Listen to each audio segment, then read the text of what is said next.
இனி வருகிற கூட்டங்களில் நம்ம என்ன செய்ய போகிறோம் அப்படின்னா, ஒவ்வொரு தீர்க்க தரிசன செய்திகளை கர்த்தர் நமக்கு சொல்லியிருக்கிற செய்திகளை நம்ம நல்லா அக்குவேர் ஆணிவராக பிரித்து, இந்த தீர்க்க தரிசனத்தில் நாங்கள் எங்கே வருகிறோம், நாங்கள் என்ன செய்கிறோம் என்பதை நீங்கள் கவனித்து செயல்பட வேண்டும். கேட்டுட்டு போகிறதில்ல. நீங்கள் போய் பாருங்கள், இங்கே நாங்கள் கூட்டத்துக்கு போனோம், அண்ணன் மூலம் கர்த்தர் ஒரு தீர்க்க தரிசனம் சொன்னார், அப்படியே நடந்தது என்று எனக்கு விளம்பரம் சொல்லலைண்ணா, அது வேண்டாம். அது எதுக்கு எனக்கு? அதுக்கு இல்லை. கர்த்தர் சொன்னதை கேட்டு, நான் சொல்லலது, கர்த்தர் சொன்னதை கேட்டு நீங்கள் என்னை பெருமைப்படுத்துவது அல்ல. நீங்கள் போய் என்ன செய்யணும்? கர்த்தர் சொன்னதை கேட்டு நீங்கள் காரியத்தில் கவனமாய் செயல்பட ஆரம்பிக்கணும். ஆண்டவர் இப்படி பேசியிருக்கிறாரு, இதுக்கு நம்ம என்ன செய்கிறது? நம்மகிட்ட ஒரு சின்ன ஜபக்குழு இருக்கிறது, இதை வைத்து நாம் என்ன செய்வது? இதை பற்றிலாம் நாம தான் சிந்திக்கணும். அதனால் இனி தேவன் செய்ய போகிற காரியங்களுக்கு நாம் செய்ய வேண்டிய ஆயத்தங்களை பற்றின காரியங்களை நம்ம தியானிக்க போகிறோம். ஆண்டவர் ஒரு காரியம் சொல்லியிருக்கிறார், 4 விதமான அபிஷேகம் வரும். அப்போ அதில் நாங்கள் என்ன செய்யணும்? அவர் செய்கிறதுன்னு சொல்லிட்டார்ல, அப்போ நீ என்ன செய்யணும்? அதுக்கு எழுப்புதல் வரும், அது அவர் செய்ய போகிறது. நாங்கள் என்ன செய்யணும்? தேசத்தின் மேல் ஒரு தீமை வரும், சரி தீமை வரும், நான் என்ன செய்யணும்? அதில் அந்த கேள்விக்கு பதிலை நீங்கள் கண்டுபிடிக்கிற வரைக்கும் ஓயவே கூடாது. இது யாருக்கோ வந்தது, நாங்கள் வாட்டுக்கு அதை போய் வச்சு சொல்லி வியாபாரமாக்கி விற்று காசாக்கி நாளை தினத்தில் எல்லாரையும் வாரி கொண்டு போகிற மாதிரி ஒரு பெரிய சுழல் வந்துடும். அப்புறம் ஏன்னா இது இனி அதை நம்ம துரத்த முடியாத வரைக்கும் ஒரு கொடிய காலகட்டத்தை நாமே வருவித்து கொண்ட மாதிரி ஆயிரும். ஏன்னா கர்த்தர் சொல்லி இருக்கிறார், நீங்கள் விட்டீங்கன்னா அது வேறு கொண்டு நிலைவரமாய் தங்கிவிடும், அப்புறம் நீங்கள் அதை துரத்துவது ரொம்ப கஷ்டம் அப்படின்னு ஆண்டவர் சொல்லி இருக்கிறார். அதனால இனி வருகிற காலங்களில் தீர்க்க தரிசனங்களுக்கான ஆயத்தங்கள் என்ற தலைப்பில் தான் இனி நம்ம பார்க்க போகிறோம். ஒவ்வொரு தீர்க்க தரிசனம், அந்த தீர்க்க தரிசனத்திற்கு நாம் செய்ய வேண்டிய ஆயத்தங்கள் அப்படின்னு பார்க்கணும். ஆயத்தத்தை பற்றி யோசித்து நீங்கள் ஆயத்தப்பட்டு மற்றவர்களையும் ஆயத்தப்படுத்தணும். கர்த்தருடைய தீர்க்க தரிசனம் தேசத்திலோ சபையிலோ குடும்பத்திலோ நகரத்திலோ பட்டணத்திலோ அது நடப்பதற்கு ஒரு ஆயத்தத்தை நம்ம செய்யணும். ஆயத்தம் செய்யும்படிக்கு கர்த்தர் நம்மை அழைத்திருக்கிறார். அந்த ஆயத்தம் என்ன செய்யணும்னு சொன்னாலும் மனிதர்கள் ஆயத்தம் பண்ண வேண்டி இருக்கிறது. மல்கியா தீர்க்கதரிசியின் புஸ்தகம் 3வது அதிகாரம் 1வது வசனம் இப்படி சொல்லுகிறது, இதோ நான் என் தூதனை அனுப்புகிறேன். மல்கியா 3வது அதிகாரம் 1வது வாக்கியம். அதில் ஆண்டவர் சொல்றாரு, இதோ நான் என் தூதனை அனுப்புகிறேன், அவன் எனக்கு முன்பாக போய் வழியை ஆயத்தம் பண்ணுவான். அப்பொழுது நீங்கள் தேடுகிற ஆண்டவரும் நீங்கள் விரும்புகிற உடன்படிக்கையின் தூதனுமானவர் தம்முடைய ஆலயத்திற்கு தீவிரமாய் வருவார். இதோ வருகிறார் என்று சேனைகளின் கர்த்தர் சொல்லுகிறார். அது சொல்றாரு, சேனைகளின் கர்த்தர் வருகிறார், இயேசு வரப்போகிறார், உடன்படிக்கையின் தூதனானவர் வரப்போகிறார், நீங்கள் தேடுகிற ஆண்டவர் வரப்போகிறார். ஆனால் அதுக்கு முன்னால நான் ஒரு தூதனை அனுப்புவேன். அவர் சும்மா திடீரென்று மேகத்தை கிழித்து கொண்டு வந்து விட மாட்டார். அவர் வரணும்னா அவர் வர்றதுக்கு முன்னால பாதைகள் செவை பண்ணப்பட வேண்டும், ஆயத்தம் செய்ய வேண்டும். ஒரு அபிஷேகம் வருகிறதுன்னு சொன்னா, கர்த்தர் ஒரு வாக்குத்தத்தம் வருகிறதுன்னு சொன்னா, நீங்க சும்மா உட்கார்ந்த உடனே அப்படி கூரையை பொத்துக்கொண்டு கொட்டி விடாதது. நீங்கள் ஒரு ஆயத்தம் செய்ய வேண்டும். அது இறங்கி வருவதற்கு பாதையை செவ்வை பண்ண வேண்டும். கர்த்தர் சொன்னார், இந்த மாதிரி பூமியில என் அபிஷேகம் இறங்க போகிறது. வாக்குத்தத்தம் பண்ணப்பட்டது நிறைவேறுகிற வரைக்கும் நீங்கள் எருசலேமை விட்டு நீங்காமல் இருங்கள். அந்த அபிஷேகம் பூமியில ஒரு பெரிய ரட்சணியத்தை கொண்டு வந்து பூமியினுடைய தலையெழுத்தை மாற்றப் போகிற அபிஷேகம் மேலறை வீட்டிலே 120 பேர் நடுவில் இறங்கிற்று. இறங்கினதான உங்களுக்கு தெரியும். அதுக்கு முன்னால என்னென்ன ஆயத்தம் நடந்தது என்று உங்களுக்கு தெரியுமா? அதுக்கு முன்னால ஒரு பெரிய ஆயத்தம் நடைபெற்றது. அப்போஸ்தலருடைய புஸ்தகம் 1வது அதிகாரத்தில் படிச்சு பாருங்க. இயேசு உயிர்த்தெழுந்த பின்பு 40 நாள் அளவும் அவர்களுக்கு தரிசனமாகி இனி வரக்கூடிய தேவ ராஜ்யத்தை குறித்த காரியங்களை அவர்களோடு பேசி அவர்களுக்கு தன்னை உயிருள்ளவராய் காண்பித்து அவர்களை ஆயத்தப்படுத்தி அப்புறம்தான் அந்த அபிஷேகத்தை இறங்கி வர பண்ணினார். இன்னைக்கு நம்ம இதுக்கு முந்தின மாசத்துல பார்த்தோமே, கர்த்தர் ஒரு 4 விதமான அபிஷேகம் இறங்கி வர போகுதுன்னா, அந்த அபிஷேகம் பூமியில் இறங்கி வருவதற்கு நீங்கள் ஏதோ ஒரு ஆயத்தத்தை செய்யணும். ஓ அப்படியா, ஆண்டவர் சொல்லி இருக்கிறாரா, வரட்டும், வந்துச்சுன்னா என் தலையில ஊத்துட்டும், அப்படிலாம் வராது. அது நீங்கள் கர்த்தர் ஒரு காரியத்தை சொன்னால் அது இறங்கி வருவதற்கும் அது உள்ளே நுழைவதற்கும் ஒரு ஆயத்தத்தை செய்ய வேண்டும். ஒரு தூதனை நான் அனுப்புவேன். அப்படி ஆயத்தம் செய்யறவனுக்கு பேரு தூதன். நீங்க தூதன் சொன்ன யாரோ தூதன் வருவார் போல இருக்கு, ரெக்கை கட்டிட்டு அவர் வந்து ஆயத்தம் செஞ்சிருவார், நம்ம அப்படியே உட்கார்ந்துருக்கலாம். அவர் வந்து கொடுக்கும்போது நாங்கள் வந்து அல்லையோ அல்லையோன்னு சொன்னால் எங்கள் தலையில் ஊற்றிடுவார், அப்படிலாம் நினைக்கக்கூடாது. நீங்கள் தூதன் என்பவர் ஆளு. தூதன் என்பவன் வானத்திலிருந்து இறங்கி வந்த தூதன் அல்ல. நீங்கள் நல்லா பாருங்க, நான் என் தூதனை அனுப்புகிறேன், அவன் எனக்கு முன்பாக போய். யார் அந்த தூதன்? வேதத்தில் போட்டிருக்கு பாருங்க. மத்தேயு சுவிசேஷம் 11வது அதிகாரம் 10வது வசனத்தில் இயேசு சொல்லுகிறார், அது எப்படி எனில், இதோ நான் என் தூதனை உனக்கு முன்பாக அனுப்புகிறேன், அவன் உமக்கு முன்பே போய் உமக்கு வழியை ஆயத்தம் பண்ணுவான் என்று எழுதின வாக்கியத்தால் குறிக்கப்பட்டவன் இவன்தான். இயேசு சொல்ல யார? யோவான் ஸ்நானகனை பார்த்து சொல்றாரு. இவர் ரெக்கை கட்டிட்டா வந்தாருங்க. மனுஷனை போல பிறந்து மனுஷனாய் வந்தவர். தூதன் என்றால் கர்த்தர் சார்பிலே கர்த்தருடைய காரியத்தை செய்யும்படிக்கு கர்த்தரால் அனுப்பப்பட்டவன் பேர் தான் தூதன், அம்பாசிடர். சொல்றாரு, ஒரு தூதனை அனுப்புவேன், என் வேலைக்காரனை அனுப்புவேன். உடனே நீங்க வானத்தை எதிர்பார்த்து கூட யாரோ செய்வார்கள் என்று. இங்கே தேவன் சொன்ன ஒவ்வொரு வாக்குத்தத்தம் நிறைவேறுவதற்கும் ஒரு ஆயத்தம் செய்யப்பட வேண்டி இருக்கிறது. அது சும்மா வந்துடாது. நாம் வாட்டுக்கு அப்படி உட்கார்ந்துக்கிட்டே இருப்போம், அது வந்துடும் சொல்லி. ஒருவேளை நீங்க கேட்கலாம், அவங்களாம் சும்மா தானங்க மேலறை வீட்டில் உட்கார்ந்துருந்தாங்க, அந்த அபிஷேகம் இறங்கிட்ட. யார் சொன்னது உங்களுக்கு அப்படி? அவர்கள் ஆயத்தம் பண்ணப்பட்டார்கள். 40 நாள் அளவும் ஆயத்தம் பண்ணப்பட்டார்கள். தேவனுடைய ராஜ்யத்தின் ரகசியங்களை அவர்களுக்கு கற்றுக் கொடுத்து இயேசு அவர்களை ஆயத்தப்படுத்தினார். அந்த அபிஷேகம் இறங்கி வரணும், ஆயத்தப்படுத்தணும். நான் போன மாசத்துல உங்கள் நடுவிலே பேசினதை போல, நான் அங்கே அயர்ந்து நித்திரையாயிருந்து நான் ஜோமனை எழுந்த பொழுது ஒரு தரிசனம் கண்டேன். அந்த தரிசனத்தில் 4 தேவ தூதர்கள் இறங்கி வந்து தங்கள் கைகளிலே கொம்புகளை வைத்திருக்கிறார்கள், அபிஷேக தைலம் நிரம்பின கொம்புகள். அவங்க இப்போ என்னை பார்த்து கேட்குறாங்க, இதோ கர்த்தரால் வாக்குத்தத்தம் பண்ணப்பட்டது, எங்கே இவைகளை இறக்கி வைக்கணும்னு கேட்குறாங்க. அப்படின்னா என்ன அர்த்தம்? அந்த அபிஷேகத்தை இறக்கி வைப்பதற்கு ஆயத்தம் பண்ணப்பட்ட ஜனங்கள் எங்கே என்பதுதான் அந்த கேள்வியினுடைய பொருள். ஏன் இங்கே வந்தவன், நின்றவன், கண்டவன், போனவன், என் கண்ணில் பட்டவனெல்லாம் ஏன் அபிஷேகம் பண்ணவில்லை? அது அப்படிப்பட்டதல்ல. தேவனுடைய வல்லமை, கர்த்தருடைய வாக்குத்தத்தம், கர்த்தர் இறங்கி வர வேண்டுமானால் நீங்கள் அவருக்கு வழியை செவ்வை பண்ண வேண்டும். அதான் வேதத்தில் போட்டிருக்கு. அப்படி அவனுக்கு பேர் ஒரு தூதன். அங்கே செட்டை கட்டி கொண்டு அங்கி போட்டுக்கொண்டு பெரிய ரெக்கை வைத்துக் கொண்டு இறங்குகிறவன் அல்ல. ஒரு மனிதன் போல இறங்கி வந்து கர்த்தருடைய நாமத்து நிமித்தம் அவருடைய வாக்குத்தத்தம் நிறைவேற ஊழியம் செய்கிற, ஆயத்தம் பண்ணுகிற ஒவ்வொருவனுக்கு பேர் தூதன் என்று எழுதப்பட்டிருக்கிறது. அல்லேலூயா. பாருங்க, மல்கியா 3:1 தான் சொல்றாங்க, இதோ நான் என் தூதனை அனுப்புவேன். ஒரு ஏறத்தாழ 400 வருஷத்துக்கு முன்னால என் தூதனை அனுப்புகிறேன், அவன் எனக்கு முன்பாக போய் வழியை ஆயத்தம் பண்ணுவான். அப்பொழுது நீங்கள் தேடு. ஆயத்தம் பண்ணினாத்தான், ஆயத்தம் பண்ணுவான். அப்பொழுது நீங்கள் தேடுகிற ஆண்டவரும் நீங்கள் விரும்புகிற உடன்படிக்கையின் தூதனுமானவர் தம்முடைய ஆலயத்திற்கு தீவிரமாய் வருவார். இதோ வருகிறார் என்று சேனைகளின் கர்த்தர் சொல்லுகிறார் அப்படின்னு. அப்ப இயேசு வரணும், தன் ஆலயத்திற்கு திரும்பணும், அவர் மகிமையிலே வெளிப்படணும், அவருடைய வருகை முதல் வருகை வரணும்னு சொன்னா அதற்கு ஆயத்தப்படுத்துகிற ஒரு தூதன் வேண்டும் அல்லவா? அந்த தூதனை நீங்கள் வானத்திலிருந்து எதிர்பார்க்க முடியாது. அந்த தூதன் உங்களில் ஒருவனை போல பூமியிலிருந்து எடுக்கப்பட்ட ஒரு மனிதன். அவன் புறப்பட்டு வர்றான். தூதன் எங்கிருந்து வந்தான்? அப்ப இயேசு சொன்னாரு மத்தேயு 11:10, அது எப்படி எனில், இதோ நான் என் தூதனை உனக்கு முன்பாக அனுப்புகிறேன், அவன் உமக்கு முன்னே போய் உமது வழியை ஆயத்தம் பண்ணுவான் என்று எழுதின வாக்கியத்தால் குறிக்கப்பட்டவன் இவனே. அப்படியா? நாங்கள் அந்த தூதனுக்கு வந்து நாங்கள் செட்டையை பார்க்கலையே ஆண்டவரே, இந்தால் என்ன ஒட்டக மயிர்னால ஒரு வாரை கட்டி கொண்டு வெட்டுக்கிளியை சாப்பிட்டுட்டு காட்டுத்தேனை போய் இவனா? ஆமாம், என்னால் என் வேலையை செய்யும்படி ஆயத்தப்படும்படிக்கு அனுப்பப்பட்ட எல்லாருக்கு பேர் தூதன் தான். நீங்களா தூதன்னா இப்படி தான் இருப்பான்னு ஒன்னே யாருக்கு அர்ப்பணவன சொன்னா? இவனும் தூதன் தான். அந்த தூதன் கடந்து வருகிறான். அப்ப ஆயத்தங்கள், ஒவ்வொரு தீர்க்க தரிசனமும், கர்த்தர் சொன்ன வார்த்தை, வாக்குத்தத்தம், செயல்பட போகிற காரியங்கள், கர்த்தர் ஒரு காரியத்தில் செயல்பட வேண்டுமானால் ஒரு கூட்டம் தூதர்கள் எழும்பணும்.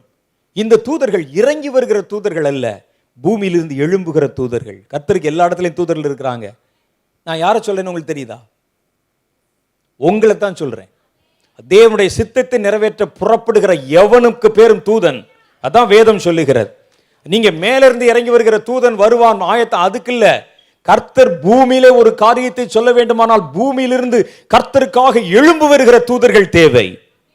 இவன் ரெக்கை வைத்த தூதன் அல்ல, தேவனுடைய சித்தத்தை நிறைவேற்றும்படிக்கு தேவனால் அனுப்பப்பட்ட தேவ காரியத்தை செய்கிற மனுஷனுக்கு பேர் தூதன். யோவான் எப்படி பிறந்தான் என்று நமக்கு தெரியும். யோவான் வானத்திலிருந்து வந்தாரு இல்ல. அவங்க அம்மா பேர் நமக்கு தெரியும், எலிசபெத். அப்பா பேர் தெரியும், சகரியா. குழந்தையா பிறந்தாரு. அவரை ஒரு நசரே விரதத்தில் அவரை அப்படி வளர்த்தார்கள். வனாந்தரத்தில் அவன் வாசம் பண்ணினான், மனிதனாய்த்தான் வந்தான். அவன் தூதன் என்று சொன்ன உடனே நீங்க வானத்திலிருந்து வருகிற தூதர்கள் வேறு. பூமியில ஒரு தேவனுக்கு ஒரு காரியத்தை செய்யனா பூமியிலிருந்து கர்த்தர் ஒரு கூட்டம் தூதர்களை எழும்ப பண்ணுகிறார். பேர்தான் தூதன். அவனுக்கு அவன் என்ன குணாதிசயத்தை உடையவன் என்றால், தேவனுடைய திட்டத்தை நிறைவேற்றும்படிக்கு, தேவனுடைய காரியத்தை பூமியிலே கொண்டு வரும்படிக்கு கர்த்தருக்கு வழி ஆயத்தம் பண்ணி வைக்கிறான் பாருங்க. அவன் எல்லாருமே தேவதூதன் தான். அவன் கர்த்தருடைய சார்பில் நின்று பரலோக ராஜ்யத்திற்காக வேலை செய்கிறவன். அது நீயாகவும் இருக்கலாம், நானாகவும் இருக்கலாம், உன் பிள்ளையாக இருக்கலாம், உன்னுடைய பெற்றோராக இருக்கலாம். கர்த்தருடைய சித்தத்திற்காக எழும்பி வருகிற தூதர்கள் அவங்க தான் வருவாங்களாம். அவங்க ஒவ்வொரு தீர்க்க தரிசனத்திற்கும் தேவன் செய்ய போகிற காரியத்தை கற்றுக்கொண்டு அந்த காரியம் இந்த பூமியில இறங்கி வரணும்னா நாங்க எந்தெந்த இடத்திலெல்லாம் வழி ஆயத்தப்படுத்தணும் கற்றுக்கொண்டு அந்த வழிகளை செவ்வை பண்ணி தேவன் சொன்ன காரியம் தடையில்லாமல் இறங்கி வருவதற்கு வேலை செய்கிறவன். ஆண்டவர் எழுப்புதல் வரும் என்று சொன்னார். அந்த எழுப்புதலை உருவாக்குவதற்கு ஒரு ஊழியக்காரனை கர்த்தர் அபிஷேகம் பண்ணினார். நம்ம நாட்டில் நமக்கு தான் தெரியுமே. அவங்ககிட்ட அந்த எழுப்புதல் தரிசனத்தை கொடுத்தார், அவர்களை வேலை செய்ய சொன்னார். அந்த எழுப்புதல் அவர்கள் மூலம் வரணும்னா உங்க நகரங்களிலும் பட்டணங்களிலும் அதற்குண்டான ஒரு ஆயத்தத்தை நீங்கள் செய்திருக்க வேண்டும். நம்ம செய்யணும்ல, அப்பதான் அது வரும். அந்த எழுப்புதல் வரும், அந்த காரியம் வரும். கர்த்தர் சொன்ன வாக்குத்தத்தம் பூமியில நடக்கணும்னா அது வருவதற்கு நீங்கள் வழி ஆயத்தம் பண்ணணும். ஏன் வழி ஆயத்தம் பண்ணு சொன்னா, இந்த பூமி தற்சமயம் பிசாசினுடைய ஆளுமையின் கீழ் இருக்கிறது. அப்படித்தானே? அவன் இயேசு இடத்துல சொன்னான், இவை எல்லாம் என் கைகளில் ஒப்பு கொடுக்கப்பட்டிருக்கிறது சொன்னா சொல்லலையா? இவை எல்லாம் என் கைகளில் கொடுக்கப்பட்டிருக்கிறது, நீர் என்னை தாழ விழுந்து பணிந்து கொண்டால் இவை எல்லாம் உமக்கு சொந்தமாகும். இயேசு சொன்னாரா? இல்லப்பா உன் கையிலலாம் இல்லை, என் கையெல்லாம் கொடுக்க சொன்னாரா? இல்லை, அவர் ஒன்றும் சொல்ல. ஏன் சொல்லலைன்னா உண்மை அதுதான். கர்த்தர் பூமியையோ மனுபுத்திரர் கையிலே கொடுத்தார். மனுபுத்திரர் அதை தூக்கி சாத்தானுடைய கையில் கொடுத்துட்டாங்க. இயேசு இனிமேல் மறுபடியும் திரும்பி வருவார் பாருங்க. அப்போதான் அந்த முழு உலகத்தையும் கர்த்தர் மீட்டுக் கொள்ள போகிறார். அல்லேலூயா. அப்புறம் தான் சாத்தான் இல்லை, அவர் இனி இந்த உலகத்தை மீட்டுக் கொள்ள போறார். இப்போ அவன் கையில் இருக்குது.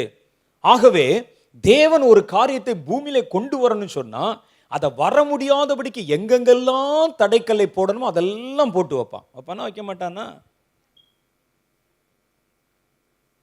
எங்க ஊர்ல என் கையில் இருக்கிற என் வீட்டுக்குள்ள அந்நியர் ஒருவர், எனக்கு பிடிக்காத ஒருவன் உள்ளே வரப்போகிறான் அப்படின்னு சொன்னா நான் அதை தடுப்பதற்கு எவ்வளவு முயற்சி பண்ணுவேன். வரக்கூடாதவனை 2 ஆளை போடு, அங்க 2 ஆள் போடு, வந்துருவான். நாமல எப்படி வர்றான் பார்ப்போம். அதே தானே சாத்தான் செய்வான். அவன் சொல்லுகிறான், என் கையில் இருக்கிற பூமி, என் கையில் இருக்கிற மனிதர்கள், என் கையில் இருக்கிற தமிழ்நாடு, தேவன் செய்ய போகிற ஒரு காரியம் உள்ளே வருமாம். எப்படி வரும் பார்த்து விடுகிறேன். அதிகாரிகளை பயன்படுத்தி, ஆளுகிறவர்களை பயன்படுத்தி, வியாபாரிகளை பயன்படுத்தி, மதவாதிகளை பயன்படுத்தி, தீவிரவாதிகளை பயன்படுத்தி, எங்கெங்கெல்லாம் செக் வைக்கணுமோ அவ்வளோ வைக்கணும். செய்வான்ல, அவன் கையில் இருக்கிறது அல்லவா? அப்ப கர்த்தர் ஒரு காரியத்தை இப்ப தமிழ்நாட்டு மேல, ஒரு சென்னையின் மேல, ஒரு இந்தியாவின் மேல செய்யணும்னா அந்த இந்தியாவில் இருக்கிற இந்த பொல்லாத ஆவிகள் அது எப்படி விடும் நீங்க நினைக்கிறீங்க? எப்படி விடும்? நீங்க சும்மா இருந்தீங்கன்னா அது வந்துருமா? அப்ப கர்த்தர் என்ன செய்கிறார்? மனிதர்கள் இழந்ததை மனிதர்கள் தான் மீட்கணும். அதனாலதான் மனிதர்கள் நடுவிலே தம்முடைய தூதர்களை கர்த்தர் எழுப்புகிறார். அல்லேலூயா. மனிதர்கள் நடுவிலே தூதர்கள். நீங்க தூதர்னு சொன்ன வேற மாதிரி நினைக்கக்கூடாது.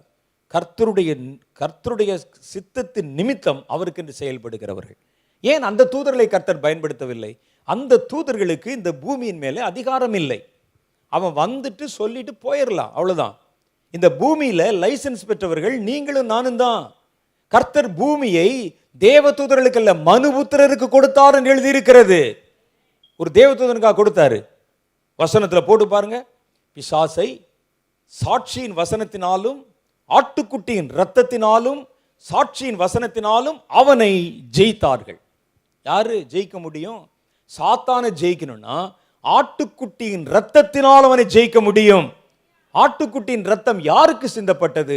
ஒரு தேவதூதனுக்கு அல்ல, மனிதர்களுக்கு அது சிந்தப்பட்டது. அப்ப அதை மனிதன் தான் பயன்படுத்த முடியும். அப்ப மற்ற தூதர்கள் உங்களுக்கு உதவி செய்ய முடியும், அவ்வளவுதான்.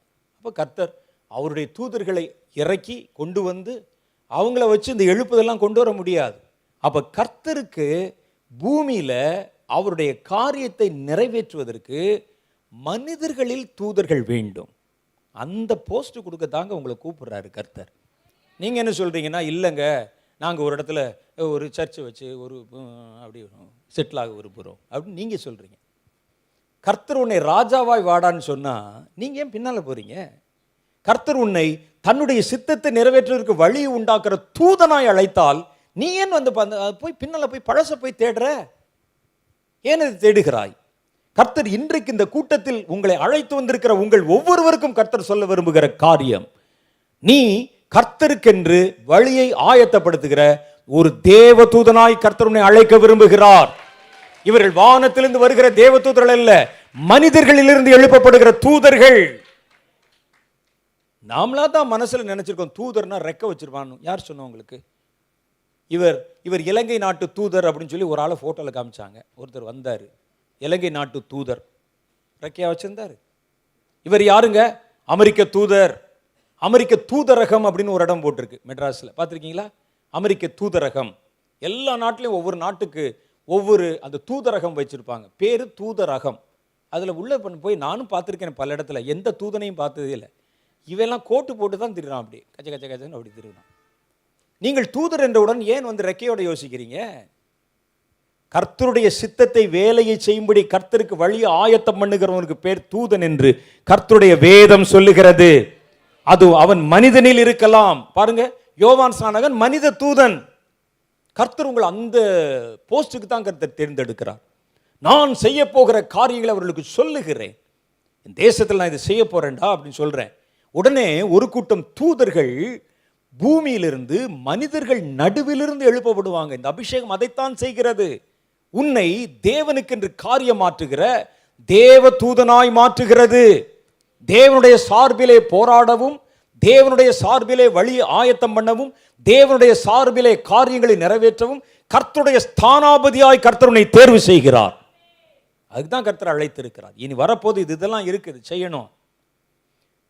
பலருக்கு என்னன்னா, நான் கிறிஸ்தவனாக இருக்க விரும்புகிறேன், ஊழியம் செய்ய ஆசைப்படுகிறேன், ஆனால் சட்டையில் அழுக்கே படக்கூடாது ஆண்டவரே, அப்படியே நாங்கள் வச்சுட்டு எங்களுக்குன்னு ஒரு ராஜ்யத்தை கட்டி கொண்டு, எங்களுக்குன்னு ஒரு நிரந்தரமான ஒரு வருமானத்தை பெருக்கொண்டு, ரொம்பலாம் ஒன்றும் ஆசை இல்லை ஆண்டவரே. ஒரு 4 கட்டடத்தை கட்டி 3-4 ஆடி கார் வாங்கி ஒரு கொஞ்சம் பேங்க்கில் ஒரு 10-15 கோடி சேர்த்து விட்டு நாங்கள் வந்து வாரந்தோறும் கைதட்டி பாட்டு பாடி கலர் பல்பு போட்டு டான்ஸ் ஆடிட்டு வீட்டுக்கு போகணும் அப்படின்னு நினைக்கிறோம்.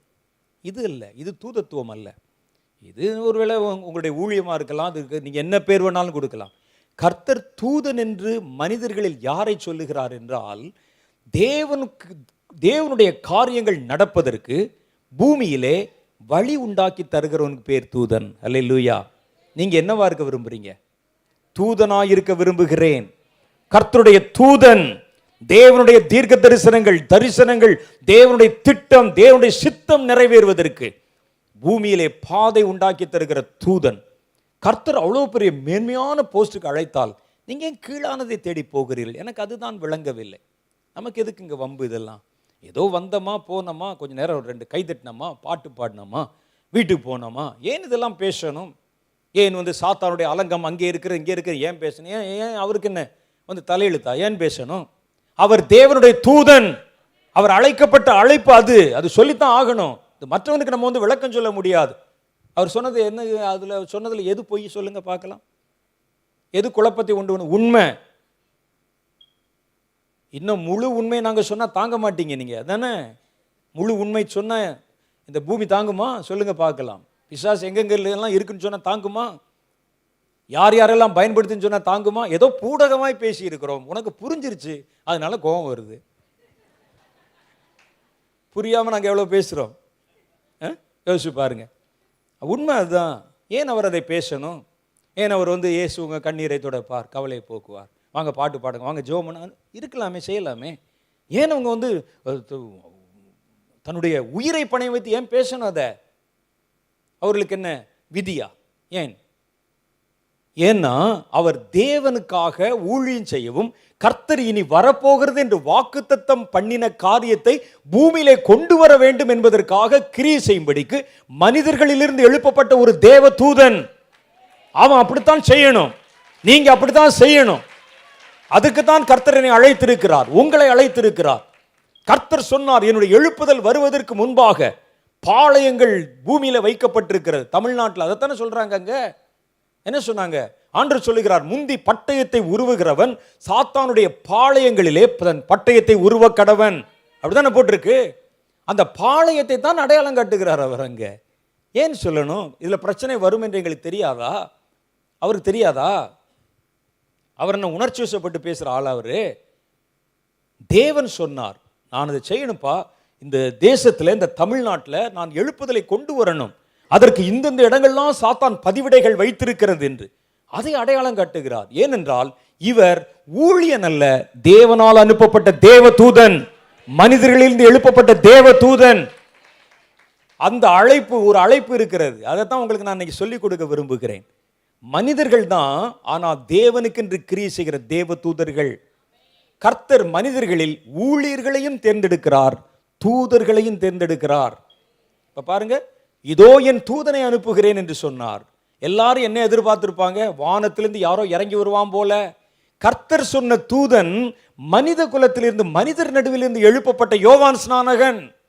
அவரை காமிச்சு கர்த்தர் சொல்லுகிறார், அது எப்படி எனில், இதோ நான் என் தூதனை உனக்கு முன்பாக அனுப்புகிறேன், அவன் உமக்கு முன்னே போய் உமது வழியை ஆயத்தம் பண்ணுவான் என்று எழுதின வாக்கியத்தால் குறிக்கப்பட்டவன் இவன்தான். யாரை சொன்னாரு? ஒரு மனுஷனை, ஒரு எலிசபெத்துடைய வயிற்றிலே பிறந்த மனுஷனை, ஒரு புருஷ சேர்க்கையிலே பிறந்த ஒரு மனுஷனை தூதன் என்ற அடைமொழியிலே கர்த்தர் சொன்னார். ஒருவன் எப்போ தூதனாகிறான் தெரியுமா? அவன் தேவனுடைய சித்தத்திற்காக பூமியிலே கர்த்தர் நிமித்தம் அவரால் அனுப்பப்பட்டு அவருக்கு பாதையை செவை பண்ணுகிறான் பாருங்க, வழி ஏற்படுத்தி கொடுக்கிறான் பாருங்க. அப்ப அவன் தூதனாய் மாறிவிடுகிறான். அப்ப கர்த்தர் மனிதர்கள் நடுவிலிருந்து ஊழியர்களை எழுப்புவது தான் கேள்விப்பட்டிருக்கீங்க. கர்த்தர் மனிதர்கள் நடுவிலிருந்து தூதர்களை எழுப்புகிறார். அதுதான் அந்த வசனம் சொல்லுது. இந்த கடைசி காலத்துல கர்த்தருக்கு ஊழியர்கள் அல்ல, தூதர்கள் தேவைப்படுகிறார்கள். அவன் எழும்பணும். எனக்கு தெரியும், அங்க அவங்க பேசுனது சும்மா பேசல. அவர் ஏனதை பேசணும், பேசினா பிரச்சனை வரும்னு தெரியாதா? அவர் ஒரு எழுப்புதல், தேவன் சொன்ன ஒரு பெரிய வாக்குத்தத்தமான எழுப்புதல் தேசத்துல வர வேண்டும். அந்த எழுப்புதல் வருவதற்கு முன்பாக வழி செவ்வை பண்ணப்பட வேண்டும். அந்த வழியை செவ்வை பண்ணுவதற்கு முன்பு ஜனங்களுடைய கண்கள் திறக்கப்பட வேண்டும். அந்த வழி செவ்வை பண்ணுவதற்கு என்னென்ன செய்ய வேண்டும்? அப்ப ஆண்டவர்கிட்ட ஜெபம் பண்ணி கேட்டபோது ஆண்டவர் சொன்னாரு, நான் செய்ய போகிற அந்த எழுப்புதல் தமிழ்நாட்டில் முதல்ல பற்றி எரிய வேண்டுமானா முதல்ல தமிழ்நாட்டில் இருக்கிற கிறிஸ்தவர்களை ஜெபம் பண்ணுகிற கிறிஸ்தவர்களா எழுப்புங்க, ஜெபத்தினால் தேசத்தை நிரப்புங்கள். அதனால தான் புறப்பட்டு போய் 12 மணி நேரம் உபவாச ஜெபம் செய்தார்கள். இதை விட சுலபமாய் ஒரு ஊழியம் செய்யலாம். அவங்க இருக்கிற இடத்துல என்ன செய்யலாம்? சுலபமாய் செய்யலாம். வர்றவங்களுக்கு ஹீலிங் ப்ரேயர் நடத்தி, வர்றவங்களுக்கு வாக்குத்தத்த வசனம் சொல்லி, வாக்குத்தத்த அட்டை கொடுத்து என்ன செய்ய முடியாதா? ஒரு காஸ்பல் மாத்திரம் சொல்லி, இயேசு நல்லவர், இயேசு வல்லவர் 2 பாட்டு பாடி கைதட்டி வீட்டுக்கு அனுப்பிட்டு போனால் சேஃபு. ஒரு பெரிய சர்ச்சாய் வைத்து அவங்க காலங்களில் தேவனுடைய வீடு கட்டின போது நிறைய பேர் இது சர்ச்சு தானே, வேறு பேரில் தானே சும்மா சொல்கிறீங்க, சர்ச்சு தானே பண்ண போகிறேன்னு, சர்ச்சு கட்டினா நம்மளாம் போக மாட்டோன்னு சொல்கிறோமா? பெரிய சர்ச்சு வச்சுருந்தா பேசாமல் நிரந்தர வருமானம் வரும், எங்கேயும் அலைய வேண்டாம். பாருங்கள், அப்படியே பெட்டியை தூக்கி கொண்டு சுற்றி கொண்டே இருப்பாங்க ஒரு நாள் இல்லாமல். என்ன வயசு? இந்த வயசில் உழவு சுத்தம் ஏன் சுற்றணும்? யோசிச்சு பாருங்கள். அவர்கள் தலையெழுத்தா? நான் யோசித்து பார்த்தேன், தலையெழுத்தா. நேற்று இரவு அங்கே முந்த நாள் ஃபோனில் பேசுனாங்க. இங்கே பேசும்போது சென்னையிலேருந்து பேசுகிறேன், பிரதர் பார்க்கணும் பேசணும் அப்படின்னா. நேற்று நைட்டு பேசுவோம் பார்க்குறேன், கட்டாக்கிலேருந்து பேசுகிறேன், நாக்பூர்லேருந்து பேசுகிறேன். அப்போ வருவோம். ஏன் இப்படி போகணும்னு சொன்னால், கர்த்தருடைய தூதன் ஒரு காற்றை போல போய் கொண்டிருப்பான். அதான் ஏன் போகணும்? மற்றவங்க மாதிரி இருக்க முடியாதா? ஒரு பெரிய கட்டடம் இருக்குல்ல, அதை அப்படியே ஒரு சர்ச்சாக கன்வெர்ட் பண்ணிட வேண்டியது. பாருங்கள், நல்ல பிளான். சர்ச்சாக கன்வெர்ட் பண்ணிட வேண்டியது. வாங்க வருகிறவர்களாம் சர்ச்சாக சேர்த்துட வேண்டியது. எப்படி ஒரு 50,000 பேர் 60,000 பேர் மெம்பர் ஆயிடுவாங்கல்ல. ஆங்காங்கே இருக்கக்கூடிய உங்கள் பிரான்ச் ஆஃபீஸ் எல்லாம் அந்தந்த ஊரில் இருக்கலாம் சர்ச் ஆக்கிட வேண்டியது. அந்தந்த ஊரில் இந்த ஊழியத்தின் மூலம் தொடப்பட்டவர்கள் எல்லாம் இருப்பாங்க. பேசாமல் உட்காந்துருக்க வேண்டியது. ஒரு நாளைக்கு சண்டே சர்வீஸ் நடத்த வேண்டியது, மற்ற நாள் பேசாமல் நிம்மதியாக இருக்க வேண்டியது. அழகாக காணிக்கைக்கு காணிக்க, பணத்துக்கு பணம், வசதிக்கு வசதி, அலைச்சல் இல்லை, நிம்மதியாக இருக்கலாம். ஏன் இருக்க முடியவில்லை அவரால்? நான் இந்த ஊழியர்களை தப்பு சொல்லவில்லை, அது அவர்களுடைய அழைப்பு, அது ஊழியக்காரன். ஒரு இடத்துல உட்கார்ந்துடலாம். கர்த்தர் ஆனால் இன்றைக்கு நமக்கு சொல்ல ஊழியக்காரன் இல்லை, எனக்கு தூதன் வேண்டும். தூதன், பறந்து போகிற தூதன். ஏன் தூதனை சட்டையோடு காண்பித்திருக்கிறார்கள் என்றால், தூதன் விரைந்து செயல்பட வேண்டியவன். அதனால்தான் ஒரு பெரிய சட்டையை காமிக்கிறாங்க அடையாளமா. இது தூதன். கர்த்தர் சொல்றார், நான் ஒரு காரியத்தை செய்யணுப்பா பூமியில, அதை செய்வதற்கு இத்தனை தடைகள் இருக்கிறது, தடைகளை தகர்த்து எனக்கு வழியை உண்டாக்குன்னு கர்த்தர் எவனுக்கு சொல்றாரோ அவன் எல்லாமே தூதன் தான். ஹல்லேலூயா. மனித தூதர்கள் இவர்கள். மனிதர்கள் நடுவிலே தேவனால் தூதனாய் அழைக்கப்பட்டவர்கள். இன்றைக்கு அப்படிப்பட்ட ஒரு கூட்டத்தை உருவாக்கும்படிக்குத்தான் நான் இந்த இடத்துல மாசந்தோறும் உங்களை சந்தித்துக் கொண்டிருக்கிறேன். நான் உங்களை ஒரு சாதாரண விசுவாசிகளைப் போல நீங்கள் உருவாக வேண்டும் என்பது என்னுடைய ஆசை இல்லை. நீங்க ஒரு சாதாரண ஊழியக்காரனாய் வர வேண்டும் என்பதும் என்னுடைய ஆசை இல்லை. தேவனுடைய சித்தத்தை பூமியிலே செய்யும்படிக்கு தன் ரத்தத்தையும் சிந்த துணிந்த தேவ தூதர்களாய் வர வேண்டும். அதுக்கு தான் வந்து கேட்பாங்க, அண்ணே நாங்கள் வந்து இந்த மாதிரி ஒரு சுவிசேஷ ஒரு ஆர்கனைசேஷன் ஒன்று பண்ணணும், எனக்கு ஆலோசனை சொல்லி. எனக்கு தெரியாது தம்பி, போயிட்டு வாங்கன்னு சொல்லி. நான் ஒரு சர்ச்சு கட்டி ஆலோசனை, எனக்கு ஆலோசனை, அது எனக்கு தெரியாது, போயிட்டு வாங்க, என்னை நீங்கள் நடத்துங்க. நான் சபையை நடத்தலை, நான் இப்படி ஒன்னே நடத்துவேன். என்னுடைய வேலை ஊழியர்களை உருவாக்குவதல்ல, தேவனுடைய சித்தத்தை செய்வதற்கு கர்த்தர் எழுப்ப போகிற தூதர்களை எழுப்புவது. தூதன் வரணும் நமக்கு, அவன் தான் வேணும் நமக்கு. ஊழியம் செய்யட்டும், அவங்கள நம்ம தப்பு சொல்லலை, டிஸ்டர்ப் பண்ணலை. நாம் தேவனுடைய சித்தம் வர காத்திருக்கிறோம். அவன் தான், அவர் அப்படித்தான் செய்தாரு. ஏன் இந்த யோவான் ஸ்நானகனுக்கு ஒரு ஆசாரியனை போல் அந்த இடத்துல எவ்வளோ ஜனங்கள் வந்தாங்களே, ஏன் ஒரு சர்ச்சு கட்டலை? யோவானை தேடித்தான் அவ்வளோ பேர். எருசலேமில் தேவாலயம் இருக்கிறது, அங்கே போகிற மாதிரி ஒரு பெரிய திரள் கூட்டம் யோவானை தேடி போனார்கள். யோவான் அங்கே இருக்கிறார், வெட்டுக்கிளியும் காட்டுத்தேனு தான் சாப்பாடு, பெரிய ஒட்டக மயிரை தரித்திருக்கிறார். ஜனங்கள் கூட்டம் கூட்டமாக போகிறாங்க. ஏன் கூட்டமாக போகிறாங்க? யோவான் எங்கேயாவது ஹீலிங் பண்ணாரா? சொல்லுங்க, உங்களுக்கு ஏதாவது தெரியுமா? யோவான் தொட்டவனே சுகமாச்சா? யோவான் ஸ்நானகன் ஹீலிங் மினிஸ்ட்ரி வாங்க இன்னைக்கு நடந்துச்சா? இல்லை. வேற வாக்குத்தத்த வசனம் பேசி இல்லை. அப்போ என்ன நடந்தது? அவர் இந்த வந்தவன்களை பார்த்து, விரியன் பாம்பு குட்டிகளே, வருங்கோபத்துக்கு தப்பித்துக் கொள்ள உங்களுக்கு வகை காட்டினவன் யார்? இப்போ நடுங்கிட்டே, ஏன் இவ்வளோ நடுங்குறேன், ஏன்டா போகிறாங்க? தெரியலைங்க, போகிறேன். கூட்டம். ஒரு நல்ல ஒரு கிருபையுள்ள வார்த்தை ஏதாவது இருக்கிறதா? நீங்கள் யெகோவாவாகிய தேவனை ஏற்றுக்கொள்ளுங்கள், எருசலேம் தேவாலயத்துக்கு போங்க, அல்லது என்ன காணிக்கை கொண்டாந்து கொடுங்க, கர்த்தர் உங்கள் வாழ்க்கையை செழிப்பாய் மாற்றுவார் சொல்லலாம்ல. இந்த ஆள் சொன்னதை பாருங்க, மரத்தின் வேரருகிலே இப்பொழுதே கோடாரியானது வைக்கப்பட்டிருக்கிறது, நல்ல கனி கொடாத மரம் எல்லாம் வெட்டுண்டு அகில போட ஜாக்கிரதை அப்படின்னா. அப்பவும் தேடி வர்றாங்க, ஐயா நாங்கள் லஞ்சம் வாங்குறமே, என்னங்க செய்யறது, லஞ்சம் வாங்கலாமா அப்படின்னு ஒரு கேள்வி சொல்ல. தன் வருமானத்துக்கு மேலே எவனும் லஞ்சம் வாங்கக்கூடாது, மரத்தின் வேரர்களே கோடாரி வைக்கப்பட்டு கேட்க கூட்டம் போனாங்க. அப்போ சீஷர்கள் சும்மா இருப்பானா? என்னங்க இவ்வளோ ஜனங்கள் வர்றாங்களே, நம்ம ஒரு கடையை போட்டால் நல்லா இருக்குமே, வியாபாரம் பிச்சுக்கிட்டு போகுமே, இருந்த இடத்துல சம்பாதிக்கலாமே என்று சொல்லுவான். பக்கத்தில் இருக்கிறான். இவர் சொல்ல மாட்டார், ஏன்னா இவருக்கு தெரியும் இவர் வெட்டுக்கிளியும் காட்டுத்தேன் தான் புசிப்பார். ஆனால் சீஷர்கள் யாராவது வெட்டுக்கிளி காட்டுத்தேன் புசிச்சானா? யோவானுடைய சீஷர்கள். யோவானுக்கு சீஷர்கள் இருந்தாங்கல்ல, அதில் கொஞ்சம் பேர் இயேசு இடத்துல போயிட்டாங்க. அவர்கள் வெட்டுத்திலும் அவங்க பார்த்தாங்க, இந்த ஆள் வேணா அப்படி இருக்கட்டும், நாங்களும் அப்படியேவா இருக்கணும், எங்களுக்கு இன்னும் ஒரு கூடாரம் அமைத்து கொண்டு நாங்கள் ஒரு பிரான்ச் வைத்து ஒரு சர்ச் மாதிரி ஒன்று போட்டு இருக்கலாம்ல. ஆனால் அந்த தூதன் சொன்னான், என்னுடைய அழைப்பு என்பது கர்த்தருக்கு ஊழியம் செய்யறது இல்ல, கர்த்தருக்கு வழியை ஆயத்தம் பண்ணுவது, அவருடைய சித்தம் நிறைவேறுவதற்காக இருக்கிற தடைகளை உடைப்பது. நான் நிரந்தரமாய் ஒரு இடத்தில் தங்கி விடுவதற்கு வந்தவன் அல்ல. ஒரு தூதன் நிரந்தரமாய் தங்குவதில்லை. உங்களுக்கு தெரியுமா? உங்களுக்கு ஒரு தூதன் தன் வேலை முடித்த உடனே அவன் போயிடுவான். எந்த தூதனாவது வந்து நிரந்தரமா தங்கி இருக்கிறாரா பாருங்களேன். நீங்க இத்தனை வருஷம் கூட்டம் நீங்க வர்றீங்கல்ல, சிலர் தரிசனத்துல நிறைய தேவ தூதர்களை பார்க்குறீங்கல்ல, தூதர்கள் வந்து பார்த்துட்டு, ஓ நல்ல இடமா இருக்கே, இங்கேயே தங்கிடுவோம், ஏசி ஈஸியை போட்டு. எந்த தூதனாவது தங்கினானா? தூதன் தங்க மாட்டான். தன் வேலை முடித்த உடனே தன் தேவனிடத்தில் திரும்புகிறான் பாருங்க, அவன்தான் தூதன். அவன்தான் தூதன், அவன்தான் அந்த சித்தத்தை நிறைவேற்றுகிறவன். தூதன் தங்க மாட்டான். கர்த்தருடைய வேலை முடித்து விட்டு அவன் எதையும் எதிர்பார்க்காம போயிடுவான். யோவான் ஸ்நானகன் அப்படிதான் வந்தார். வேலை முடிக்கிற வரைக்கும் காத்திருந்தார். அந்த வேலை முடிப்பதற்கு அவர் ரத்தத்தை சிந்த வேண்டி வந்தது. சிந்தினார், கவலைப்படவில்லை, எதை பற்றி யோசிக்கல. அவனுக்கு என்ன மனைவியா, பிள்ளை குட்டியா, கட்டடமா, சர்ச்சா, பேங்கா, பேலன்ஸா, கடனா, என்ன பிரச்சனை? ஒன்றும் இல்லை.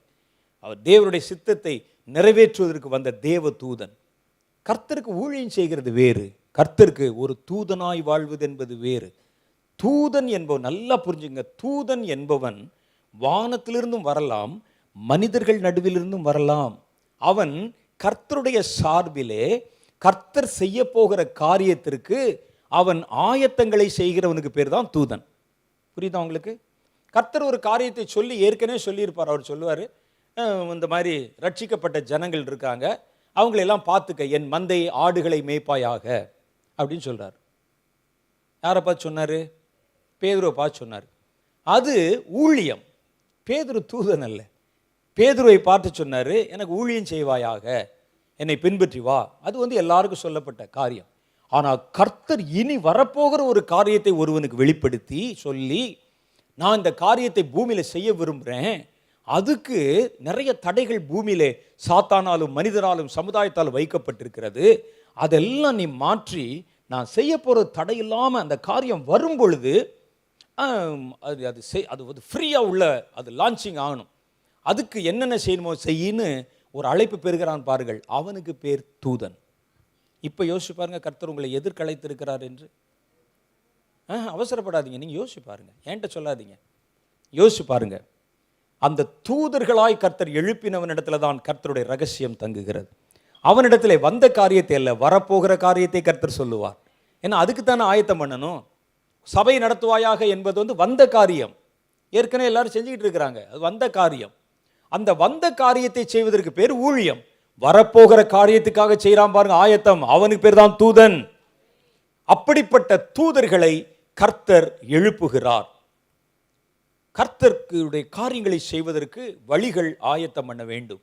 ஏசாயா 40வது அதிகாரம் 3வது வசனத்தில் கர்த்தர் சொல்றாரு, கர்த்தருக்கு வழியை ஆயத்தப்படுத்துங்கள், அவாந்திர வெளியிலே நம்முடைய தேவனுக்கு பாதையை செவ்வை பண்ணுங்கள் என்றும் வனாந்திரத்திலே கூப்பிடுவருடைய சப்தம் ஒலித்தது என்று யோவானை பற்றி சொல்லப்பட்டிருக்கிறது. அப்போ யோவான் ஒரு தூதன். அவன் வழியை தானும் ஆயத்தப்படுத்துகிற ஒரு கூட்டத்தை எழுப்பினான். அந்த இடத்துல பாருங்க, அவன் என்ன சொல்றானா, கர்த்தருக்கு வழியை ஆயத்தப்படுத்துகிறேன்னு சொல்ல, கர்த்தருக்கு வழியை ஆயத்தப்படுத்துங்கள். அப்ப யாருக்கு சொல்லியிருப்பாரு? தன் வார்த்தையை கேட்க வந்தவர்களுக்கு அவர் சொன்ன செய்தி, கர்த்தருக்கு வழியை ஆயத்தம் பண்ணுங்கள் என்று, நம்முடைய தேவனுக்கு பாதையை செவ்வை பண்ணுங்கள் என்றும் வனாந்திரத்திலே கூப்பிடுகளுடைய சப்தமாயிருக்கிறேன் என்றான். அதான் என்னுடைய வேலை. நான் ஊழியக்காரன் அல்ல, ஒரு தூதன். நான் வந்து ஜனங்களை வழியை ஆயத்தம் பண்ணுகிற ஒரு கூட்டம் தூதர்களை எழுப்புகிற பணி என்னுடையது. அந்த வேலை தான் அவர் செய்தார். அப்ப இதை நம்ம கண்டுபிடித்து நம்ம நிறைவேற்றணும். கர்த்தர் சொல்லுகிற தீர்க்க தரிசனம் என்றால் வந்த காரியத்துக்கு பேர் தீர்க்க தரிசனம் என்று சொல்லக்கூடாது. வரப்போற காரியத்துக்கு பேர் தானே தீர்க்க தரிசனம். வரப்போற காரியத்துக்கு நான் சொல்லுகிறேன், வனாந்திரத்திலே ஒரு ஆள் பிறப்பார், அவர் வெட்டுக்கிளியும் காட்டுத்தேனும் புசிப்பார், அவர் வந்து இந்த மாதிரி ஒரு காரியத்தை செய்வார், ஊழியத்தை செய்வார் அப்படின்னு சொன்னால் நீங்கள் சொல்லுவீங்க, எந்த உலகத்திலையா இருக்க, அந்த ஆள்லாம் வந்து செஞ்சுட்டு கழுத்தெல்லாம் வெட்டி சேர்த்து போய் பரலோகத்து போயிட்டாருங்க. இப்போ வந்து சொல்கிறது பேர் ஆறி போன காரியத்து பேர் தீர்க்க தரிசனமா? நடந்து முடிந்த காரியத்தை சொல்வதல்ல தீர்க்க தரிசனம் என்பது, நடக்க போகிற காரியத்தை சொல்லணும். நடக்க போகிற காரியம்னு சொன்னால் கர்த்தருடைய மனதிலே இனி தான் செய்ய போகிற காரியத்தை ஜனங்களுக்கு வெளிப்படுத்தி சொல்றாரு பாருங்க, அதுதான் தீர்க்க தரிசனம். தீர்க்க தரிசனம் என்றால் குறி சொல்லுகிறது அல்ல. சிலர் வந்து தீர்க்க தரிசினா தப்பா நினைச்சுக்கிடுவாங்க நிறைய பேர்.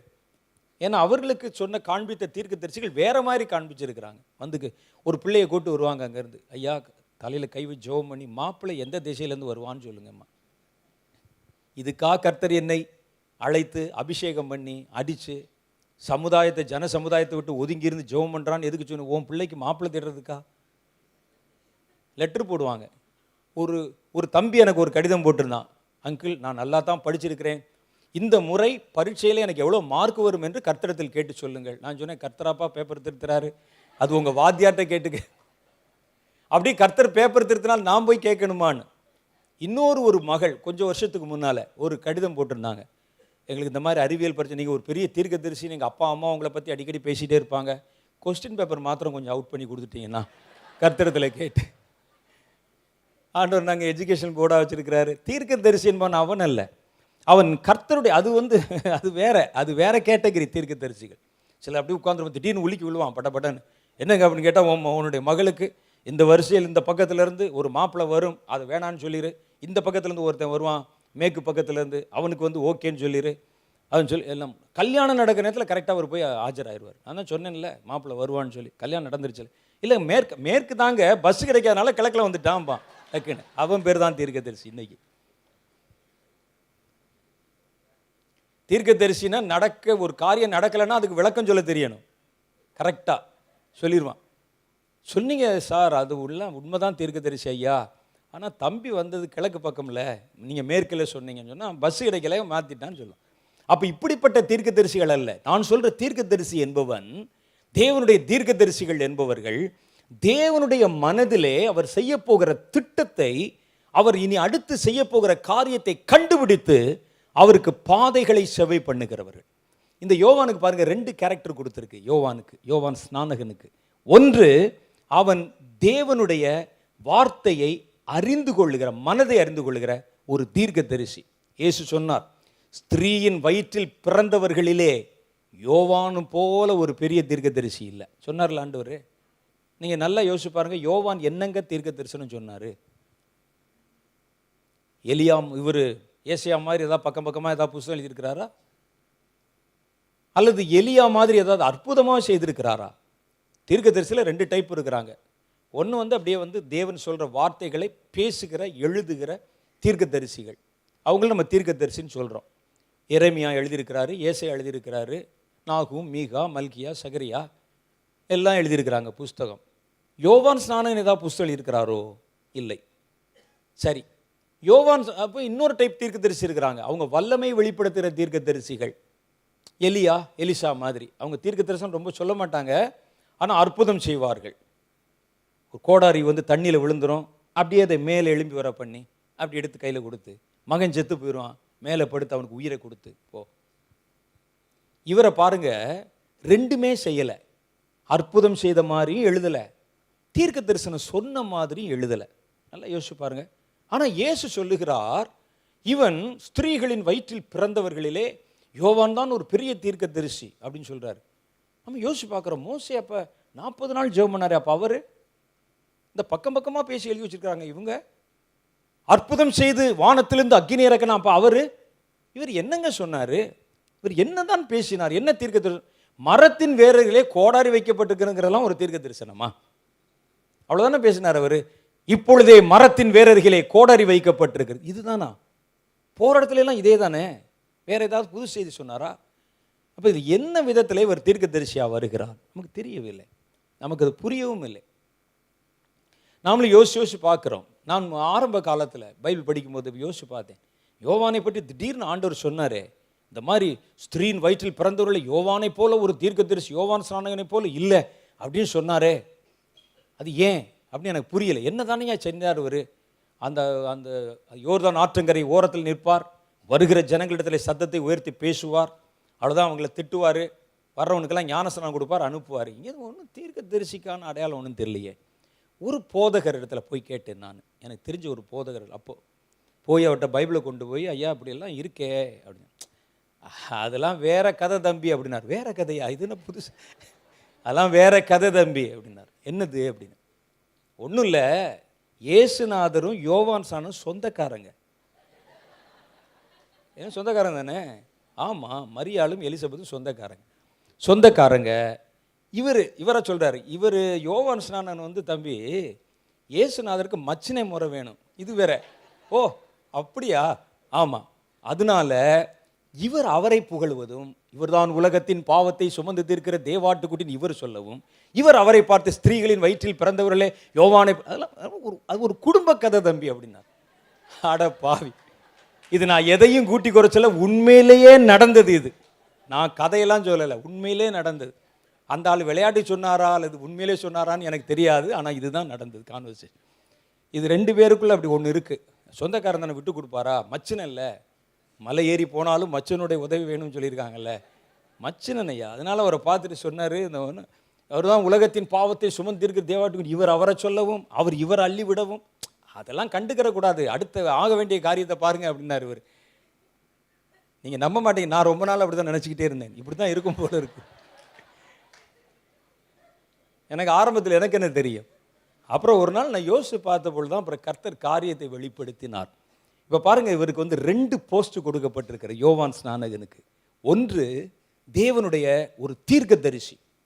அப்போ தேவனுடைய தீர்க்கதரிசி என்றால் தேவன் செய்ய போகிற காரியத்தை அநேகர் இயேசு பிறப்பார் என்று மேசியாவை குறித்து பேசினார்கள். ஆனால் யோவான் ஸ்நானகன் பிறந்த இயேசுவை இவர்தான் மேசியா என்று உலகத்துக்கு அடையாளம் காட்டினான். அதுல தான் அவர் பெரிய தீர்க்கதரிசி. ஒரே வார்த்தை, ஒரு வார்த்தை, இவர்தான் உலகத்தின் பாவத்தை சுமந்து தீர்க்கிற தேவ ஆட்டுக்குட்டி. உலகத்துக்கு இயேசுவை அறிமுகப்படுத்தினான் அவன். வேற யாரும் செய்யல, வேற யாருக்கும் அந்த அழைப்பு கொடுக்கப்படவில்லை. அதுதான் அவனுக்கு கொடுக்கப்பட்ட மிகப்பெரிய ஒரு தீர்க்கதரிசி. அது மாத்திரம் இல்ல, கர்த்தருடைய மனதில் இருப்பதை அறிந்து கொண்டு கர்த்தருக்கு வழியை ஆயத்தப்படுத்தினான். கர்த்தருக்கு இதான். அப்ப இவருக்கு 2 போஸ்டிங் கொடுக்கப்பட்டது. ஒன்று ஒரு ப்ராஃபட், ஒரு தீர்க்கதரிசி. 2வது ஒரு தேவ தூதன். அவன் ஒரு காரியத்தை பார்த்து ஜனங்களுக்கு சொன்ன போது ஒரு தீர்க்கதரிசியாய் வெளிப்படுத்தினான். அவன் தேவனுடைய காரியம் பூமியில் வருவதற்கு வழியை ஆயத்தப்படுத்தும் பொழுது அவன் தேவனுடைய ஒரு தூதனாய் மாறிவிடுகிறான். நீ எங்க பிறந்திருக்கலாம், எங்க வாழ்ந்திருக்கலாம், என்ன செஞ்சிருக்கலாம், நீங்கள் ஊழியம் செய்கிறவர்களா, கர்த்தருக்கு வழியை ஆயத்தப்படுத்துகிற தேவனுடைய தூதர்களா என்பதை தேவன் தீர்மானம் செய்யணும். நீ அதை விளங்கிக் கொள்ள வேண்டும். அவங்க தான் எந்திரிக்கிறாங்க, அவங்களுக்கு முன்னாலேயே தெரிஞ்சிருது கர்த்தர் என்ன செய்ய போகிறார். அப்ப கர்த்தர் அவங்ககிட்ட பேசுறார். நீ என்னென்ன இடத்துல வழி ஆயத்தப்படுதுன்னு தெரியுமா? என்னென்ன நான் அடுத்து இந்த ஒரு காரியத்தை செய்ய போறேன். பூமியில 4 விதமான அபிஷேகத்தை இறங்கி கொண்டு வர போகிறேன். 4 விதமான அனாயிண்டிங் வரப்போகுது. அப்போ என்ன செய்யும்? அந்த அபிஷேகம் வருவதற்கு முன்னால அந்த அபிஷேகம் இந்த பூமியிலே இன்னைக்கு சபைகளில் ஜனங்கள் நடுவில் இறங்கி வருவதற்கு நிறைய தடை இருக்கிறது. அவங்களால அதை முழுசா பெற்றுக்கொள்ள முடியாது, கிரகிக்க முடியாது, நிறைய தடை இருக்கிறது. இப்போ இருக்கிற சூழ்நிலையில் அபிஷேகம் வந்துச்சுன்னா இருக்கிறதோட இன்னும் ஒன்றுன்னு சொல்லி வாங்கி வச்சிருவான். இது இல்லை, இது எழுப்புதலுக்கான ஒரு அபிஷேகம். அப்போ இது வரப்போகுதுன்னு முதல்ல உங்கள்கிட்ட சொல்லணும். அதை நீங்கள் புரிந்து கொள்ளும் பொழுது ஒரு தீர்க்கதரிசியாக இருக்கிறீர்கள். அது ஜனங்களுக்குள்ள இறங்கி வருவதற்கு ஜனங்களை நீங்கள் ஆயத்தப்படுத்தும் போது தேவன் செய்ய போகிற ஒரு காரியத்திற்கு பூமியிலே நீங்கள் வழியை செவை பண்ணும் பொழுது தேவனுடைய தூதனாய் மாறிவிடுகிறீர்கள். அதுதான் கர்த்தரங்க சொல்றார். என் தூதனை அனுப்புகிறேன், அவன் என்னுடைய அம்பாசிடர், என்னுடைய தூதன், எனக்காக பேச போகிறவன், எனக்காக வழியை ஆயத்தம் பண்ண போகிறவன், எனக்கென்று காரியங்களை நிறைவேற்ற போகிறவன், அவன் இனி நான் செய்ய போகிற காரியங்களுக்காக பாதையை செவை பண்ணுகிறவன். நான் ஏற்கனவே ஏற்படுத்தி வைத்திருக்கிற காரியத்தை செய்கிறவனுக்கு பேர் ஊழியக்காரன். அவன் அப்போஸ்தலனாய் இருக்கலாம், சுவிசேஷகனாய் இருக்கலாம், ஒரு போதகனாய் இருக்கலாம், ஒரு மேய்ப்பனாய் இருக்கலாம். நான் ஏற்கனவே செஞ்சு வச்ச ஒரு காரியத்தை அப்படியே மெயின்டைன் பண்ணிட்டு செஞ்சிட போறான் பாருங்க, அவனுக்கு பேரு ஊழியக்காரன். இனி நான் செய்ய போகிற காரியத்திற்காக எனக்கு என் சார்பில் நின்று பூமியிலே காரியங்களை நிறைவேற்றி வழியை செவை பண்றான் பாருங்க, அவன் ஊழியக்காரன் அல்ல, என் தூதன். அதான் கர்த்தர் சொல்ல, அந்த தூதர்களை கர்த்தர் எழுப்புகிறார். நீ யாரா இருக்கலாம், கர்த்தர் உன்னை இனி வரப்போகிற காரியத்திற்கு சேவகம் பண்ண, வேலை செய்வதற்கு, பாதையை செவ்வை பண்ண கர்த்தர் உன்னை தேர்வு செய்து கொண்ட ஒரு ஸ்தானாபதியாய் நீ வெளிப்பட்டிருப்பாயானால் இன்னைக்கு கர்த்தர் உன்னை அடுத்த லெவல் அபிஷேகத்தினால உன்னை நிரப்பி தம்முடைய தேவ தூதனாய் மாற்ற போகிறார். தேவ தூதருடைய தன்மையை நீங்க புரிஞ்சுங்க. தேவ தூதன் எந்த இடத்துல நிரந்தரமா தங்க மாட்டான் என்பதை நீங்கள் தெரிந்து கொள்ளணும். இந்த யோவானுக்கு வீடு எங்க இருந்தது? இயேசுநாதர் சொன்னார், நரிகளுக்கு குழிகளும் ஆகாயத்து பறவைகளுக்கும் ஆகாயத்து பறவைகளுக்கு கூடுகளும் உண்டு, மனுஷகுமாரனுக்கு தலை சாய்க்க இடமில்லை என்று இயேசு பற்றி சொல்லிட்டார். யோவானுக்கு எங்கே இருந்தது வீடு? யோவானுக்கு தனியாக ஒரு இடம் இருந்ததா? ஜனங்கள்லாம் இங்கே வாங்க அப்படி ஞானசாகம் கொடுத்து போகிறேன், அப்படி இல்லை. யோவான் அவன் கடந்து போய்கொண்டே இருந்தான். ஒவ்வொரு இடங்களில் அப்படியே வந்து ஊழியம் செய்து கொண்டே இருந்தான். அவன் எங்கும் நிரந்தரமாய் தங்கிவிடவில்லை. நல்லா யோசிச்சு பாருங்க. ஒரு தேவதூதனுடைய குணாதிசயம், தேவன் எங்கே போக சொல்கிறார் அங்கே போவான், அந்த இடத்துல தங்க மாட்டான், புறப்பட்டு விடுவான். கர்த்தருடைய காரியம் முடிஞ்சால் புறப்பட்டுருவான். எந்த தூதனாவது இறங்கி வந்த தூதன் எங்கேயாவது வந்து நிரந்தரமாக தங்கியிருக்கிறாரா? இயேசுநாதர் சொன்னாரே, உலகத்தின் முடிவு பரியந்தம் சதா சர்வ நாட்களிலும் நான் உன்னோடு இருக்கிறேன் அப்படின்னு சொல்லிட்டு இயேசுநாதர் கூட இருந்தாரே. ஆனால் ஒரு தூதன் பாருங்க, ஒரு செய்தியை கொண்டு வந்து சொல்லிட்டு அப்படியே அவன் காணாமல் போய் விடுகிறான். அப்போ தேவ தூதர்கள் தன் தேவனுடைய காரியத்தை நிறைவேற்ற புறப்படுகிறவர்கள். அவர்கள் கர்த்தருடைய வரும் காரியத்திற்கு வழியை ஆயத்தம் பண்ணுகிறவர்கள். அப்படிப்பட்ட ஒரு தலைமுறை தான் நமக்கு எழும்பணும். ஏன்னா இனி வருகிற கடைசி காலத்தில் ஏற்கனவே இறக்கி வைத்த ஊழியத்தை செய்வதற்கு ஆள் இல்லை. இனி தேவன் செய்ய போகிற காரியத்திற்கு வழியை செவை பண்ணுகிற தூதர்கள் தான் இன்னைக்கு பெரிய தேவை. ஒரு சுவிசேஷம் அறிவிப்பதற்கும், ஒரு சர்ச்சை நடத்துவதற்கும், ஹீலிங் குருசேட் நடத்துவதற்கும், அப்படி நின்று அப்படி வந்து அந்த காரியங்களை செய்வதற்கு அதுக்கெல்லாம் ஆள் இருக்கு. அது இல்லை. கர்த்தர் இனி செய்ய போகிறேன் என்று திட்டமிட்டு கொடுக்கிறார் பாருங்க காரியங்கள். அதை பூமிக்கு கொண்டு வருவதற்கு இறங்கி வேலை செய்யலாம் பாருங்க. அவன் தான் தூதன். அவன் தான் இப்படி துரத்தப்பட வேண்டும். இவனால அவனை தான் பார்த்தீங்கன்னா ஜனங்கள் பிசாசு டார்கெட் பண்ணி அடிச்சு அவனுக்கு விரோதமாக கிரியைகளை செய்து இதெல்லாம் நடக்குது. அப்போ ஒவ்வொரு காரியத்திற்கும் நான் சொல்ற புரியுதா உங்களுக்கு? முதல்ல நானா பேசிட்டு இருக்கேன்னா புரியுது? ஓகே. என்ன புரிஞ்சது? தேவனுக்கு வேலை செய்யறதுல ரெண்டு கூட்ட ஆட்கள் இருக்கிறாங்க. ஒன்று பேரு ஊழியக்காரன். அந்த ஊழியக்காரன் என்பவன் தேவன் ஏற்கனவே செய்து தேவன் கொண்டு வந்து வச்ச காரியத்தை அவர் வருகை வரைக்கும் மெயின்டைன் பண்ணிட்டே போறவன் பேர் ஊழியக்காரன். தேவன் ஒரு காரியத்தை புதுசா செய்ய போகும் பொழுது அவர் செய்ய போகிற காரியத்திற்கு தன்னை ஒப்படைத்து அந்த காரியத்திற்கு வழியை செவை பண்ணி கொடுக்கிறான் பாருங்க. அவனுக்கு பேரு தூதன் என்று எழுதியிருக்கிறது. தூதன். யோவான் ஸ்நானகன் ஒரு தூதன், யோவான் ஸ்நானகன் ஒரு தீர்க்கதரிசி. ரெண்டு வேலையும் செய்தார். அவனை குறித்து ஏற்கனவே மல்கியாவின் காலத்திலே முன்னறிவிக்கப்பட்ட தூதன், எனக்கு வழியை ஆயத்தப்படுத்துகிறவன் என்று அவர் சொன்னார். இந்த அழைப்பு பெற்ற தேவ தூதர்கள் தான் திரளா எழும்பி கர்த்தருக்கு வழியை ஆயத்தம் பண்ணணும். கர்த்தர் எவ்வளவு காரியத்தை சொல்லியிருக்கிறார் பாருங்க. எழுப்புதல் வரும்னு சொல்லியிருக்கிறாரு. தூதர்கள் இல்லை. கேட்டு கைதட்டுற விசுவாசிகள் இருக்கிறாங்க. ஆனால் இதற்கு காரியம் மாற்றுகிற தூதர்கள் இல்லை. அதனால தானே தாமதம் ஆகுது. கேட்டுட்டு குறிப்பெழுது வைத்து விட்டு போய்விடுகிறோம், அவ்வளோதான். வீட்டுக்கு போகிறோம், அதை குறித்து கொஞ்சம் நேரம் பேசுகிறோம், கேட்கும்போது நமக்கு உற்சாகமாக இருக்குது. அது இல்லை. அதை குறித்து நம்ம கவலைப்படுகிறது இல்லை. கர்த்தர் இவ்வளோ பெரிய ஒரு திட்டம் வச்சிருக்கிறாரே, இந்த திட்டம் தடையில்லாமல் நடக்கணுமே. பாருங்கள், ஆண்டவர் வந்து ஒரு காரியத்தை சொன்னார். என்ன சொன்னார்? கானானி ஆவிகளுடைய காலம் முடிய போகிறது. எழுப்புதலுக்கு விரோதமா தூதர்கள் இருந்திருந்தார்கள். ஆனால் தூதர்கள் போல தேவனுடைய காரியத்திற்காக காரியம் மாற்றுகிற மனிதர்களில் எழும்பின தூதர்கள் இருந்திருந்தா இந்நேரம் இந்த நடந்திருக்காது நமக்கு. அவன் எழும்பியிருப்பான். எப்படா செப்டம்பர் முடியட்டும் காத்திருப்போம் என்று அவன் காத்திருப்பான். அவன் நின்று முடிஞ்ச உடனே சாத்தானுக்கு எதிராக தன்னுடைய யுத்தத்தை துவக்கி இருப்பார்கள். நமக்கு புரியுது. ஆனால் அந்த அழைப்பை நாம் இன்னும் ஏற்றுக்கொள்ளவில்லை. நான் தான் அந்த உத்தரவாதி. என் காது கேட்க கர்த்தர் இந்த வார்த்தை சொல்லிட்டாரா, நீ தான் அந்த உத்தரவாதி. இதுக்குன்னு தனியா கனவுல வந்து உன்னை கூப்பிடணும் அவசியம் இல்லை. தரிசனத்திலிருந்து வா, உன்னை நான் தூதனாய் வச்சிருக்கிறேன் சொல்ல வேண்டிய அவசியம் இல்லை. உன் காதில் இந்த வார்த்தை விழுந்து விட்டதா?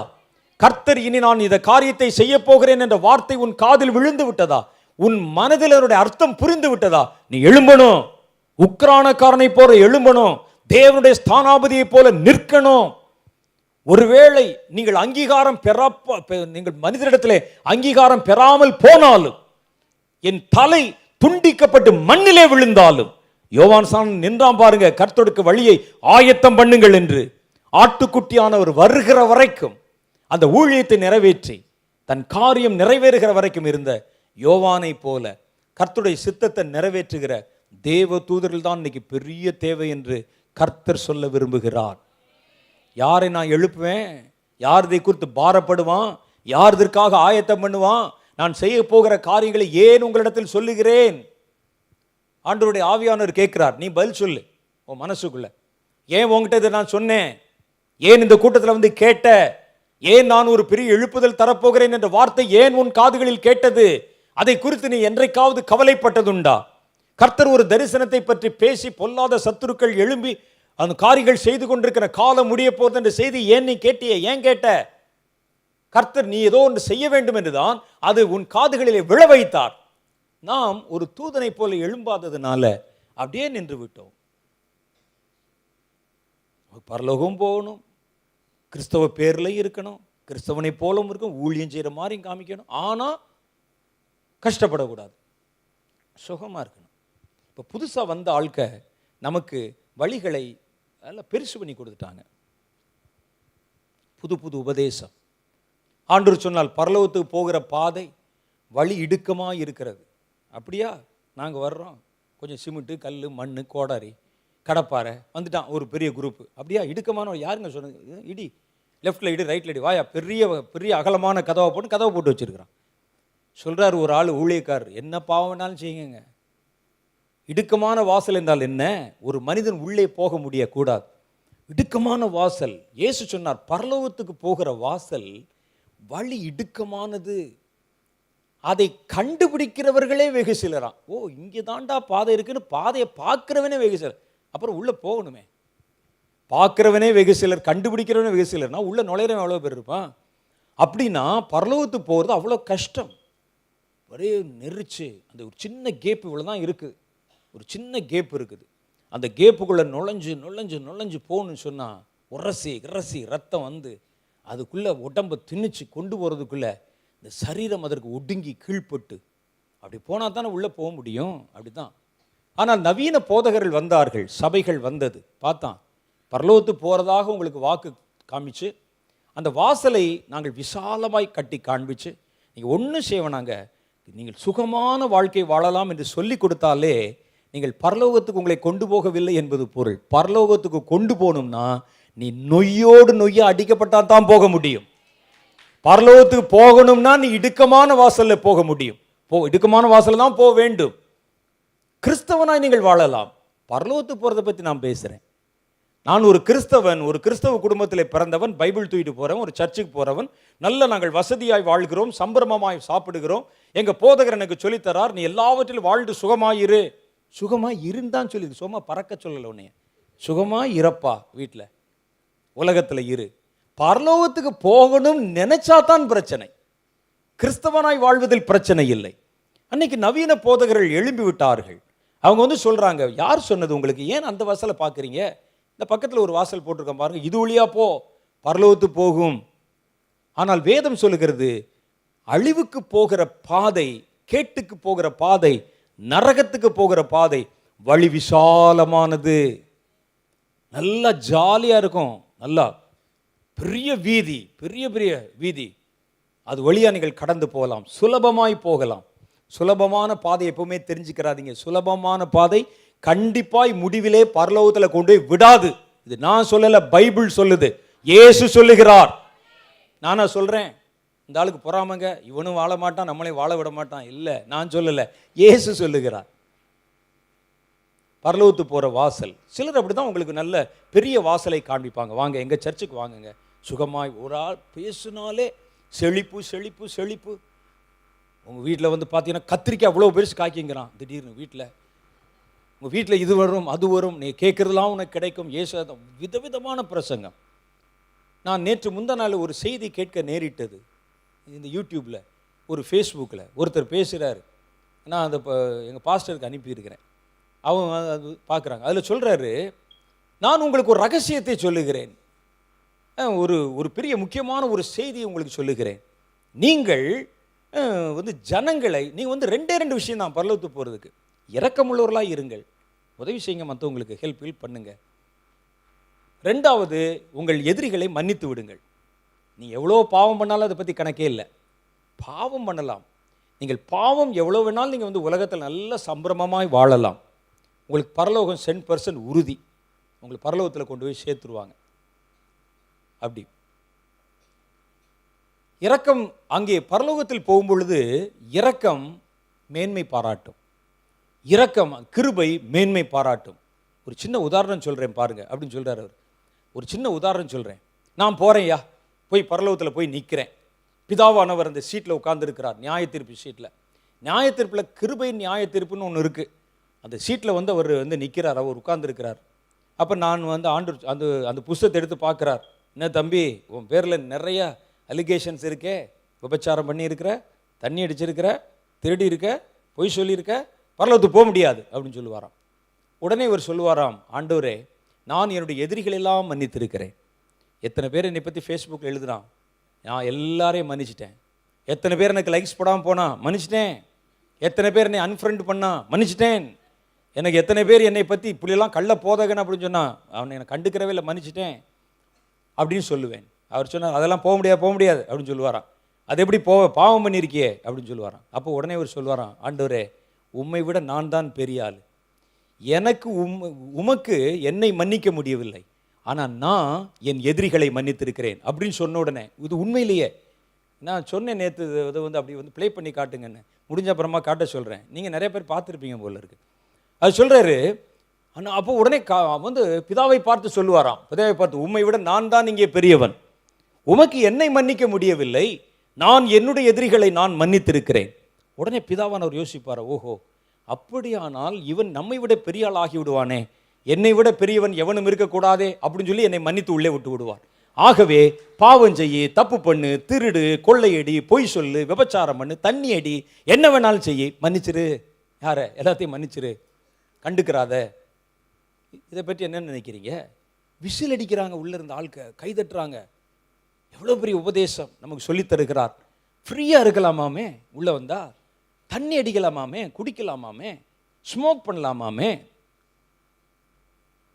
ஒரு ஆப்பிரிக்காவில் ஒரு சர்ச்சு, அந்த சர்ச்சில் நீங்கள் பார்த்துருப்பீங்க, அங்கே வருகிற ஒரு பெரிய முன்னால் இருக்கிற ஒரு பெஞ்சில் குவாட்ரு, ஆஃபு, ஃபுல்லு நிறையா வச்சு அப்படியே வந்து கிளாஸ் எல்லாம் வச்சு வர்றவங்களுக்கெல்லாம் அந்த போதகர் வந்து அப்படி ஊற்றி மிக்ஸ் பண்ணி குடிக்கிறார், அவர் கொடுக்குறாரு. குடிச்சிட்டு எல்லாம் ஸ்மோக் பண்ணிவிட்டு உட்காந்து ஒரு செய்தி சொல்லுகிறார், அவர் கேட்கிறார்கள். இவர் ஒரு வாயில் ஒரு சுருட்டு வைத்து கொண்டே பைபிள் படிக்கிறார்.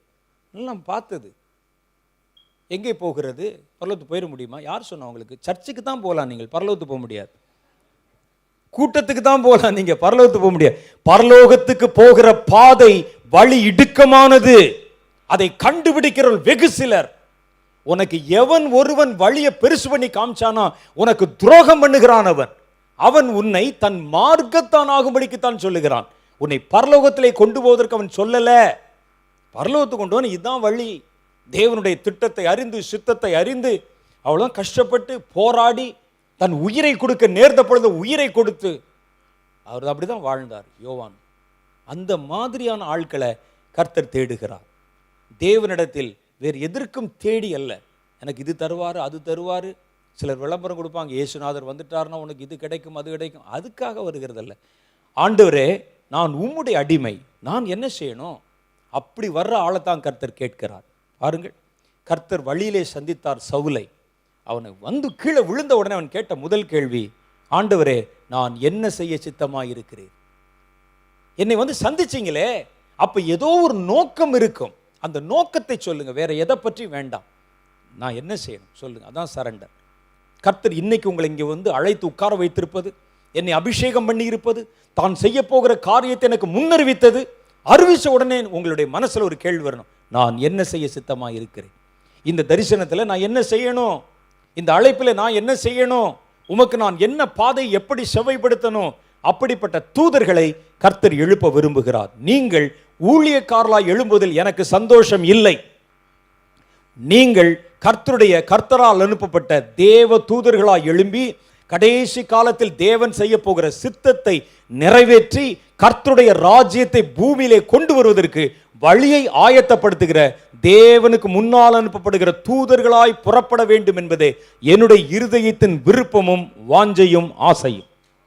அப்படிப்பட்டவங்களுக்கு தான் நான் ஊழியம் செய்ய விரும்புகிறேன், மற்ற யாருக்கும் ஊழியம் செய்ய விரும்பலை. 2-3 கூட்டம் இருக்கிறாங்க. ஒரு கூட்டம் என்னன்னா, பிரதர் எங்களை ஜெபம் பண்ணி எங்களை சுகமாக்கி விடுங்க, குணமாக்கி விடுங்க. எங்கே போகிறீங்க? குணமாக்கி மாத்திரம் விடுங்க, ஒரு 4 பேரை போட்டு தள்ள வேண்டியிருக்கு, முடிச்சுட்டு வந்துடுறேன். கேஸ் ஓடிக்கிட்டு இருக்குங்க, திடீர்னு ஹார்ட் ஃபெயிலியர்ன்ட்டான், படுக்க வச்சுட்டான், இங்கே வந்தால் குணமாயிருன்னு சொன்னாங்க, போய் மற்ற கேஸை முடிச்சுட்டு வந்துடுறேன்பான். இவர்களுக்கு நான் ஊழியம் செய்ய விரும்பவில்லை. இயேசுக்கு எதுவுமே செய்ய மாட்டாங்க, ஆனால் எங்களுக்கு இயேசு செய்யணுங்கிறக்காக என்னை தேடி வந்தால் நீங்கள் வராதீங்க. வர விரும்புமா? அவங்களுக்கு ஊழியம் செய்வதற்காக நான் வந்திருக்கிறேன். வேண்டாம், எனக்கு அது வேண்டாம். ஒரு அப்படிப்பட்ட ஆட்கள் நிறையா வந்தால் வேண்டாம் ஐயா, எதுக்கு எனக்கு? ஒரு அம்மா, நான் நேற்று சொன்னேன், ஒரு அம்மா வெளிநாட்டில் என்னை கூட்டு போய் தன்னுடைய வீட்டை காண்பித்தார்கள். எங்கள் வீட்டுக்கு வாங்க பிரதர், வந்து பாருங்கள், புதுசாக ஒரு வீடு கட்டியிருக்கான். வீட்டை போய் பார்த்தா பயங்கரமாக இருக்குது அந்த வீடு. ஒரு சுவிட்சை போட்டால் செவத்துக்குள்ளேருந்து டேபிள் வருதுங்க, டைனிங் டேபிள். சுவிட்சை போட்டால் டைனிங் டேபிள் அப்படியே உள்ளே போயிடுது, செவத்துக்குள்ளே வெளியே வருது. டாய்லெட்டில் உள்ளே போய் உள்ளே குளிப்பதற்கு போனால் நீங்கள் போய் அதில் நின்று சுவிட்சை போட்டால் போதும், அதே குளிப்பாட்டி உங்களை அனுப்பிடுது, வாஷிங் மிஷினில் ஆளை போட்ட மாதிரி. உண்மையில் பார்த்துருக்கீங்களா நீங்கள்? அது மாதிரியெல்லாம் அதில் மேலே நீங்கள் ஷவர்லான குளிக்கிறீங்க, அது கீழே இருந்து தண்ணி அடிக்குது, கைக்குள்ளே தண்ணி அடிக்குது, கழுத்துக்கிட்ட தண்ணி அடிக்குது, எல்லா இடத்துலையும் அந்த ரூமே ஒரு சுற்றுது. பார்த்தீங்களா எப்படி ஒரு டெக்னாலஜி? என்ன டெக்னாலஜி? Washing machine technology. அதில் துணியை போடுறோம், இதில் ஒன்றே போடுறோம், அவ்வளோதான். அது கொண்டாந்து காமிக்கிறாங்க. பார்த்தீங்களா எவ்வளோ கல், எவ்வளோ மண், எவ்வளோ பெரிய ரூமு. இன்னும் நிறைய என்னென்னமோ இருக்குது. வெளி கேட்டை மூடுறதுக்கு, திறக்கிறதுக்கு ரிமோட்டு இங்கேருந்தே எல்லாம் அவ்வளோ அழகாக நாங்கள் கட்டி வைத்திருக்கிறோம், எவ்வளோ பெரிய காரியம் கட்டி வச்சுருக்கிறோம் பார்த்தீங்களா அப்படின்னு சொல்லி தன்னுடைய பெருமையை காண்பித்தார்கள். அப்போ நான் அந்த அம்மாட்ட கேட்டேன், இது எல்லாம் யாருக்கு கட்டியிருக்கீங்கன்னு கேட்டேன். யாருக்கு? எனக்கும் என்னுடைய பிள்ளைகளுக்கும். இதில் என்ன பெருமை இருக்கிறது? நீங்கள் இயேசுக்கு செய்து தான் பெருமைக்குரிய விஷயம். உனக்கும் உன் குடும்பத்துக்கும் செய்ததில் என்ன பெருமை இருக்குது? இதை காண்பித்து கொண்டு மாறுதட்டுவதற்கு என்ன இருக்கிறது? இதான் எல்லாரும் செய்வானே. அவன் பிள்ளைகளை கட்டி வச்சிருக்கிறாரு, இதை பார்க்கறக்கா நான் வரணும்? நான் இயேசுக்கு என்ன செய்திருக்கிறேன் பாருங்கள் என்று சொல்லுங்கள், நான் வருகிறேன், நான் பார்க்குறேன், அது சந்தோஷப்படுறேன். இயேசுக்கு இனிமேல் செய்ய மாட்டானா? நான் இயேசுவருக்கு செய்து கொண்டே இருக்கணுமா? இது என்ன கலாச்சாரத்துக்குள் வந்திருக்கிறோம்? யோசித்து பாருங்கள். இயேசுவிடத்திலிருந்து வெறும் லாபத்தை பெற விரும்புகிற யாரும் என்கிட்ட வராதிங்க, அவர்களுக்கு என்னிடத்தில் எதுவும் இல்லை. ரெண்டாவது கட்டம், ஊழியம் செய்ய விரும்புகிற ஐயா எனக்கு ஆலோசனை வராதிங்க, என்கிட்ட அது இல்லை.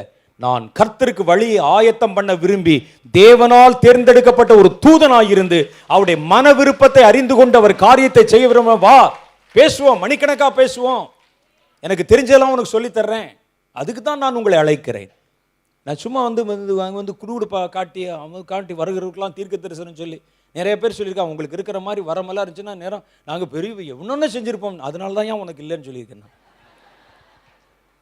இந்த மாதிரிலாம் இருந்ததுன்னா, இது வரப்போகுது அதை வரப்போகுதுன்னா என்ன பண்ணியிருப்போம் நாங்கள் அப்படின்னா, அதுதான் உனக்கு கர்த்தர் கொடுக்கல. நான் சொல்லிட்டு அப்படியே போய்கொண்டே இருக்க விரும்புகிறேன், எங்கும் தங்க நான் எனக்கு இஷ்டப்படவில்லை. அப்படிப்பட்ட ஒரு தேவனுக்கென்று ஊழியம் செய்ய போகிற, பாதைகளை செவை பண்ண போகிற ஒரு தூதர் கூட்டத்தை எழுப்ப வேண்டும் என்பதுதான் என்னுடைய விருப்பம். ஏன்னா ஊழியம் ஒரு பக்கம் நடந்துகிட்டு இருக்கு, ஆனால் இனி கர்த்தருடைய மனசில் நான் கர்த்தரோடு பழகிறதுனால எனக்கு தெரியுது பல பாரம் இருக்கிறது. ஐயோ இது நடக்கணுமே, இதை செய்யணுமே, அதனால தான் அவர் வெளிப்படுத்தி கொண்டிருக்கிறார் நம்மகிட்ட. எழுப்புதல் வரணுமே, அபிஷேகம் வரணுமே, அடுத்து இந்த ஒரு காரியம் நடக்கணுமே, பிசாசு கட்டப்பட வேண்டுமே, யுத்த தலைமுறை எழும்பணுமே, தீர்க்க தரிசன தலைமுறை எழும்பணுமே, எல்லாம் கர்த்தர் காரியங்களை அவருடைய பிளான்ஸ் நம்ம கொடுத்திருக்கிறார். இன்னைக்கு நமக்கு என்ன பற்றாக்குறை இருக்கிறது? கர்த்தர் இனி செய்ய போகிற காரியத்திற்கு பாதையை செவ்வை பண்ணுகிற ஊழியன் அல்ல, தூதர்கள் குறைவா இருக்கிறாங்க. தூதர்கள் எழும்பணும், தேவனுக்கென்று வைராக்கியம் பாராட்டுகிற யோவான் ஸ்நானகனை போன்ற தூதர்கள் வேண்டும்.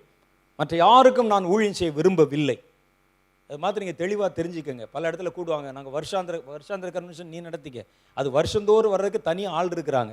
கர்த்தர் என்னை போக சொன்னால்தான் போவேன். நான் கர்த்தர் என்ற நாங்கள் பேசணுண்டா நீ போன்னு சொன்னால் தான் போவேன். அங்கே சொல்வதற்கு எனக்கு சில வார்த்தைகள் இருக்கிறத நீ போ அப்படின்னு சொன்னால் போவேன். இல்லை சும்மாலாம் நீங்கள் கூட்டி வந்து என்ன வைத்து வேடிக்கை காட்டுறது, கோடங்கி அடிக்கிறதெல்லாம் செய்யக்கூடாது. ஆகவே தேவன் இன்றைக்கும் உங்களை அப்படிப்பட்ட ஒரு வைராகியத்தின் ஆவியை நிரப்ப விரும்புகிறார். ஆண்டவர் சொல்லுங்க, ஆண்டவரே நான் ஊழியக்காரனாய் எழும்பல்ல, உம்மால் அனுப்பப்பட்ட தூதனாய் புறப்பட விரும்புகிறேன். யோவானை போல உம்முடைய காரியங்கள் பூமியிலே இறங்கி வருவதற்கு பாதைகளை செவ்வை பண்ண விரும்புகிறேன், என்னை எழுப்பும் என்று சொல்லுங்கள். கர்த்தர் உங்களை எழுப்ப போகிறார். இது முதல்ல இன்னைக்கு நாம் பேசியிருக்கிறது உங்களுடைய ஆயத்தம். இனி வருகிற ஒவ்வொரு மாதம் நம்ம பேச போகிறது கர்த்தர் வெளிப்படுத்தின ஒவ்வொரு காரியங்களுக்கான ஆயத்தங்களை பற்றி நம்ம பேச போகிறோம். எழுப்புதல் வருதுன்னு சொன்னால் என்னென்ன ஆயத்தம் பண்ணணும், அபிஷேகம் வருதுன்னா என்னென்ன ஆயத்தம் பண்ணணும், சபைகளை கர்த்தர் சுத்திகரிக்க போறாருன்னா என்னென்ன ஆயத்தம் பண்ணணும். இனி ஆயத்தங்கள். ஏனென்றால் நம்முடைய வேலை ஊழியம் செய்வதல்ல, கர்த்தருக்கு வழியை ஆயத்தம் பண்ணுவது. எத்தனை பேர் என் கூட ஒத்துக்கொள்ளுகிறீர்கள்? அல்லேலூயா. நம்ம எல்லாம் எழுந்து நின்று நம்ம ஜெபம் பண்ண போகிறோம். கர்த்தர் உங்களை விசேஷித்த வல்லமை நான் நிரப்பட்டும். இன்னைக்கு ஆண்டவர்கிட்ட கேளுங்க, ஆண்டவரே உம்முடைய தூதனாய் நான் கிரியை செய்ய விரும்புகிறேன். ஒரு யோவானை போல. அது பிறகு எத்தனையோ ஊழியக்காரர்கள் வந்தாங்க. நான் ஒரு தூதன், உம்முடைய வார்த்தை நீர் செய்ய போகிற காரியத்திற்கு நான் வழிகளை செவ்வை பண்ண விரும்புகிறேன். யோவான் அனுப்பின மாதிரி இனி நீர் செய்ய போகிற காரியத்திற்கு என்னை நீர் அனுப்பும் ஆண்டவர் என்று சொல்லுங்கள். Thank you Lord, thank you Jesus. ஆண்டவர்கிட்ட பேசுங்க, நீங்களே கொஞ்ச நேரம் பேசுங்க. தேங்க்யூ. கர்த்தர் உங்கள்கிட்ட பேசுவார் பாருங்க. இப்போ நான் அதற்காக எந்த ஊழியக்காரனை குறைச்சி சொல்றதா நீங்க நினைக்கக்கூடாது. ஊழியக்காரர்கள் தேவை, அவங்க வேலையை செய்யட்டும். நாம் கர்த்தருக்கு ஒரு தூதனாய் புறப்பட போகிறோம். நாம் தேவனுடைய இனி வரும் காரியங்களுக்கு பாதையை செவ்வை பண்ணுகிற கூட்டம். அது பேர் தான் தூதன் என்று எழுதியிருக்கிறது. அதுதான் உங்களுக்கு நான் நிறைய வசனங்களை வாசித்து காண்பித்தேன். யோவான் மனிதன், ஆனால் கர்த்தரால் ஒரு தூதன் என்று அழைக்கப்பட்டான். கர்த்தருக்கு தூதர்கள் வானத்தில் மாத்திரம் இல்லை, மனிதர்களிடத்திலும் இருக்கிறார்கள். நீ அதுவா இருக்க வேண்டும் என்பதுதான் என்னுடைய விருப்பம். பேசுங்க, கண்ணை மூடுங்க பார்க்கலாம். பக்கத்தில் அக்கம் பக்கத்தை பார்க்காதீங்க, நீங்களா பேசுங்க கொஞ்ச நேரம். நீர் செய்ய வேண்டிய எத்தனையோ திட்டங்கள் பூமியில் இருக்கு ஆண்டவரே. எவ்வளவோ காரியத்தை ஆதங்கத்தோடு என்கிட்ட வந்து சொல்றீங்க. அவைகளை நாங்கள் செய்யணும் ஆண்டவரே. என்னை ஒரு தூதனாய் அனுப்பும். நான் ஒரு நார்மலா ஒரு ஊழியம் செய்வதற்கு நான் விரும்பல. உமக்கென்று உம்முடைய சித்தம் நிறைவேற என்னை நான் ஒப்பு கொடுக்க விரும்புகிறேன். உம்முடைய சித்தம் நடக்கணும், அதுதான் என்னுடைய விருப்பம். ஆண்டவர்கிட்ட கேளுங்க பார்க்கலாம். நீங்களே பேசுங்க, அப்பதான் கர்த்தர் உங்களிடத்தில் பேசுவார். Thank you Jesus, thank you Lord, thank you Lord, thank you Lord, thank you Lord, thank you Jesus, thank you Jesus. அப்பா, தேவ பிரசன்னத்தை நான் உணர்கிறேன். கர்த்தர் அநேகருடைய இருதயத்தோடு பேச ஆரம்பிக்கிறார். இந்த தேவ தூதனை போல நீ வேலை செய்தா நீ உனக்கென்று ஒரு ராஜ்யத்தை கட்ட முடியாது, ஒரு பெரிய பணத்தை சம்பாதிக்க முடியாது, பேரும் புகழும் கூட பெற முடியாம போயிடலாம். ஆனா இயேசு சொல்லுகிறார், என் ராஜ்யத்தை உன்னால கட்ட முடியும், எனக்கென்று வழியை நீ ஆயத்தப்படுத்த முடியும். Thank you, thank you, thank you.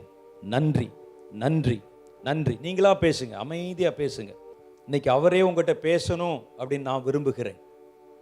கர்த்தர் உங்ககிட்ட பேச இடம் கொடுங்கள். சிலரிடத்தில் அவர் பேசுகிறார். Thank you Jesus, thank you Lord, thank you, thank you, thank you, thank you Lord, thank you master. நன்றியோடு உம்முடைய நாமத்தை நான் துதிக்கிறேன். Thank you Lord. Praise the Lord. Shubara dura bara bara bi shubara dura bara bara ura bara dura bara shubare bi dura meri mi shubada bara bi rebi ura bada ga bara bada rebi rebi shibi rebi rebi rebi reba ure bi rebi shubara dura bara bara bi shibi di roba raba raba raba. இயேசுவே, உங்க பிள்ளைகள்கிட்ட பேசுங்க. இன்னைக்கு உங்க வாழ்க்கையில் ஒரு பெரிய திருப்புமுனையான காரியத்தை பற்றி பேச போறீங்க. என் தூதன் யார் என்பதை நீர் அவங்களுக்கு வெளிப்படுத்தியிருக்கிறீங்க. தூதர்கள் வானத்திலிருந்து வருகிறவர்கள் மாத்திரமல்ல, மனிதர்களிடத்திலிருந்து எழுப்பப்படுகிறவர்களும் தூதர்கள் தான். ஒரு யோவானை போல, யோவான் ஸ்நானகனை போல உம்முடைய வரும் காரியங்களுக்கு கிரியை செய்ய என்னை ஒப்பு கொடுக்கிறேன் ஆண்டவரே. என்னை ஒப்பு கொடுக்கிறேன், என்னை ஒப்பு கொடுக்கிறேன். ஒப்பு கொடுங்க. Thank you Jesus, thank you Lord, thank you Lord, thank you Jesus. D minor.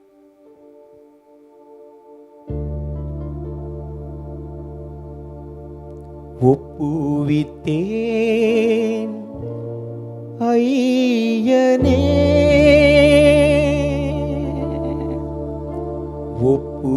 ஒப்புவித்தேன் ஐயனே, உம் சித்தம் செய்ய தந்தேனே. முற்றிலுமாய் அர்ப்பணித்தேன், ஏற்றுக்கொள்ளும் இயேசுவே. முற்றிலுமாய் அர்ப்பணித்தேன், ஏற்றுக்கொள்ளும் இயேசுவே. தேவனிடத்தில் ஒப்படையுங்கள். இதுவரைக்கும் நான் எதையோ நினைச்சு உங்ககிட்ட வந்திருக்கிறேன். இன்னைக்கு உங்க சித்தம் பூமியில நிறைவேற என்னை முழுவதும் ஒப்பு கொடுத்து அந்த சித்தம் பூமியில வர்றதற்கு வழி ஆயத்தப்படுத்துகிற ஒரு பெரிய தூதத்துவ பணியிலே என்னை பயன்படுத்தும். ஒரு ஊழியனாய் அல்ல, உம்முடைய தூதனாய் என்னை அனுப்பும்.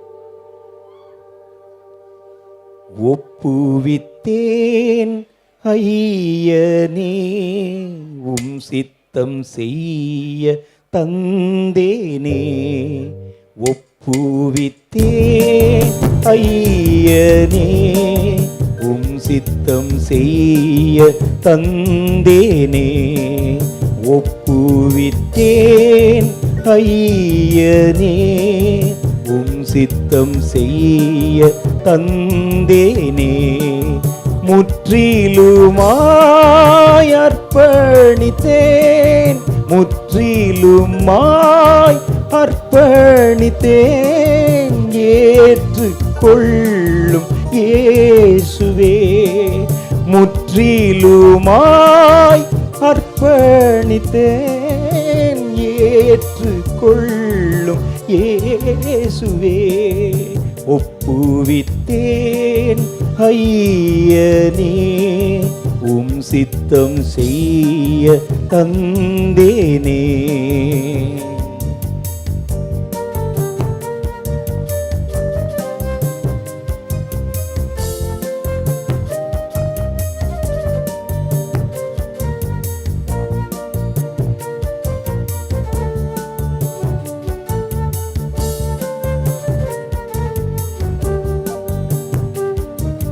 சுட்டெரிக்கும் அக்கினியால் சுத்திகரித்தென்னை மாற்றிடுமே. சுட்டெரிக்கும் அக்கினியால் சுத்திகரித்தெம்மை மாற்றிடுமே. ஆவியாத்ம சரீரமே ஆத்தும நேசரே படைக்கிறேன். ஆவியாத்ம சரீரமே ஆத்தும நேசரே படைக்கிறேன். ஒப்புவித்தேன் ஐயனே, உம் சித்தம் செய்ய தந்தேனே. முற்றிலுமாய் அர்ப்பணித்தேன், ஏற்றுக்கொள்ளும் இயேசுவே. முற்றிலுமாய் அர்ப்பணித்தேன், ஏற்றுக்கொள்ளும் இயேசுவே. ஒப்புவித்தேன் ஐயனே.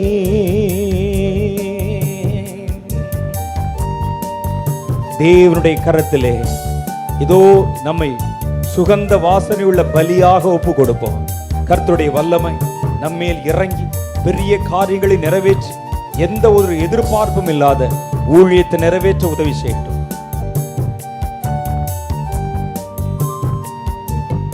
அத்திமரம் துளிர் வீடாமல் ஆஸ்திகள் யாவும் அழிந்திடினும்.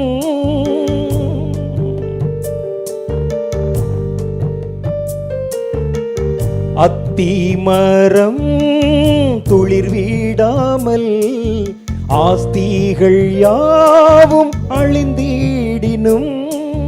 கர்த்தர் தம் அன்பை விட்டு நீங்கா தூய கிருபை தந்தருளும். கர்த்தர் தம் அன்பை விட்டு நீங்கா தூய கிருபை தந்தருளும்.